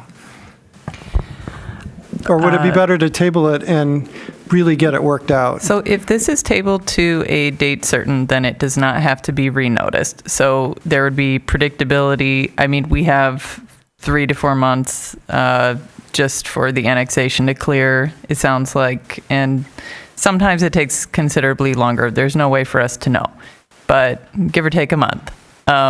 If this were to be postponed to, I mean, I don't think that it would take 2 months to resolve these transportation challenges. So I think that there are a universe of available dates that this could be postponed to come back to your table, which would allow you to see a more final form plan, which could then move to City Council with more clarity and also not have some of this gray area or questions where you feel uncertain about your vote or what you're looking at. That would still be my advice to the table, is to, I think the petitioner has heard what the priorities are for the Planning Commission and what you expect. They have had these conversations with staff, so they will have some decisions to make around what comes back. Okay. So following up on that, I would recommend that we table it to a date certain and ask that these things get fine-tuned so there's some more solid conditions stated so that we know what exactly we're approving, given that we do have the time to do that in the time scheme. It sounds like a 2-month period. So now coming back to staff, what's the right time period to give you all the time to do this negotiation that has to happen? I mean, I think the major outstanding, some of the issues around from my understanding, and I would defer to your perspectives, I think the biggest issue is the transportation. I think because there are conditions around engineering as well in the proposed motion statement. Yes, I think the ones that are unresolved are from the table's point of view, are the transportation, whether it's the mid-block crossing and the connectivity out of the development into the neighborhood. So those are two things to see if there's a way to present a solution and bring that back. I would throw in Commissioner Weatherby's raised concern around solid waste as well, that get resolved to the satisfaction of the neighbors. So my counsel is, my sense is we all agree that the petitioner should build the sidewalk in front of their own property. They should contribute something more to that to help resolve this transportation dilemma that it's going to create. But I don't like the idea that they should get stuck with the full bill of making the entire improvement just because they're the developer who happens to be proposing this development. So some tempering that last bit of oomph to get this final project built in a way that will leave the residents of this new development safe as they're trying to use the bus and cross the street. That's the sense I'm getting of what we're trying to navigate. So yeah, I don't know that everyone at the table has articulated it quite that way, because I think there is some agreement to what is on the plan. The condition currently, as it is a part of the motion, goes from the development all the way to Ironwood. So that is the condition. And then what we raised at the table was whether or not there would be a mid-block crossing, which we then discovered the petitioner has already had conversations around and was amenable to, except for enhancements to the mid-block assessment. That's what I heard, that it added an additional cost on top of what they were willing to contribute. So it sounded, from my point of view, that they were reluctant but okay to take the sidewalk where the transportation asked.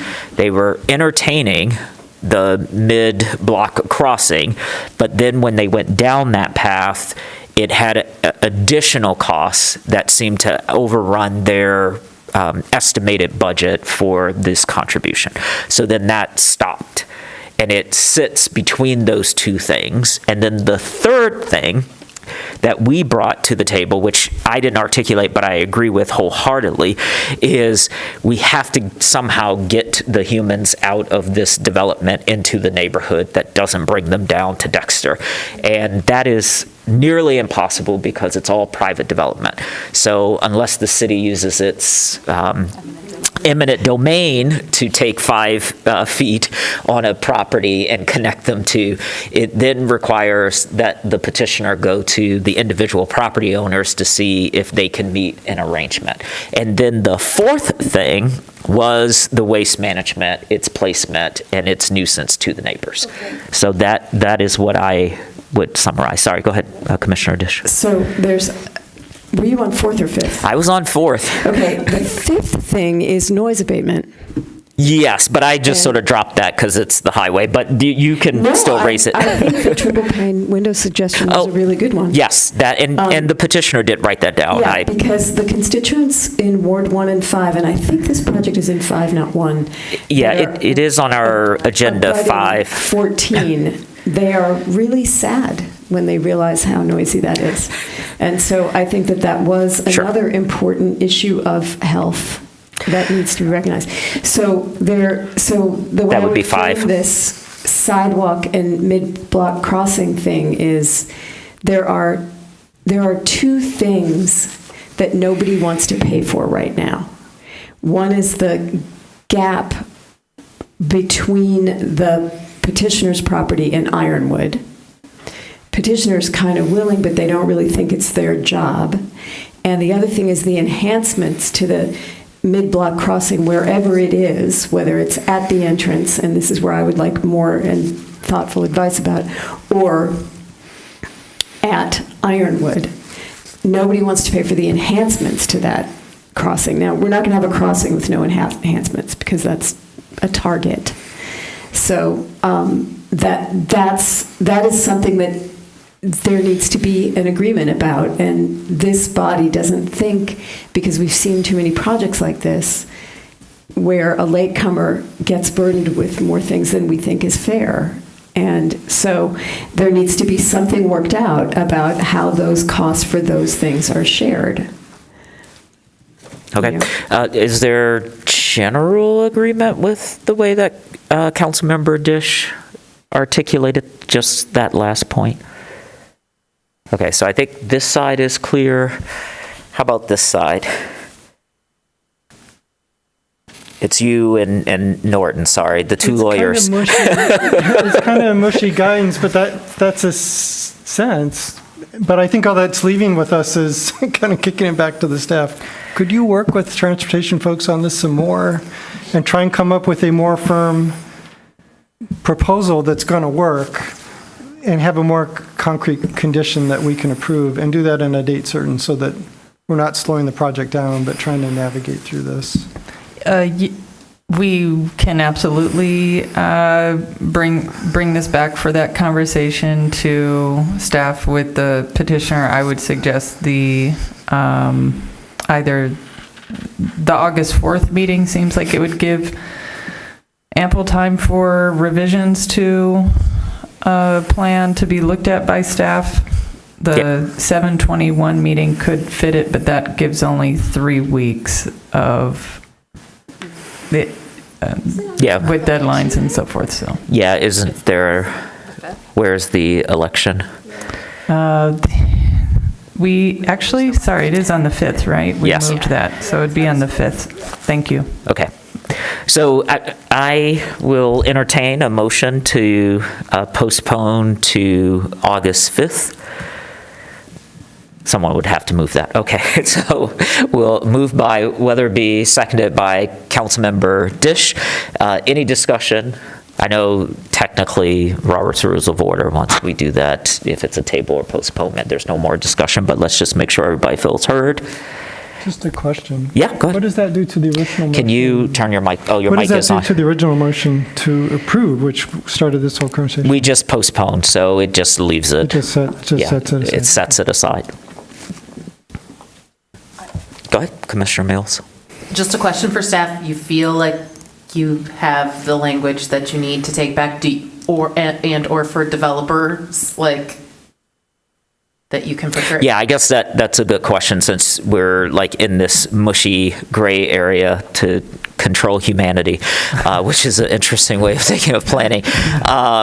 Is there anything else that you need from us that we haven't made clear to you in our discussion so far, so that you have a good sense of where you feel like the table is? I think we got very good direction, and I appreciate that. Okay. I think staff has heard that, and as long as they work with us and the Transportation Department, I think we can get something concrete and approvable. Right, bearing in mind that it may just come back to say, do this and do that. Yep. Okay, Yep. all right. Okay. Is everyone okay? How about you, Commissioner Adams? Yeah. All right. I have no idea what we've been talking about. We don't have any, like, the thing, I guess, just since I've got the mic, they could go back to transportation staff and run into a brick wall. That's what I just said. I just wanted to make sure that. And that's why you're asking me. Yes. I'm just like, not only did I have a hard time following the guidance because it was all over the map, but like, it doesn't, anyway. Best of luck. Okay. All right. They seem to be okay from what they heard and what the conversation is, notwithstanding the brick wall that may exist. Everyone's good on this side? Okay. Do we do this as a voice vote? Voice vote is fine. Okay. All those in favor of the motion to postpone to August 5th, vote aye. Aye. Any opposed? Okay, it is postponed. Thank you so much, and as Commissioner Adams so eloquently said, good luck.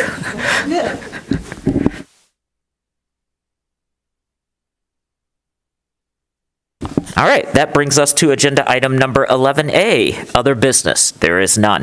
That brings us to agenda item number 12. This is a second opportunity for individuals to speak up to 3 minutes on any issue. We'll first hear from those of you who are present with us, then remote. There is no one present. Is there anyone remote? Therefore, I shall close the public comment and take us to agenda item 13, commission proposed business. Seeing none, I will entertain a motion to adjourn, moved by Commissioner Hammerschmidt, seconded by Commissioner Weatherby. All those in favor, say A. A. Or aye. Aye. A. Aye. All right, the ayes and A's have it. We are adjourned.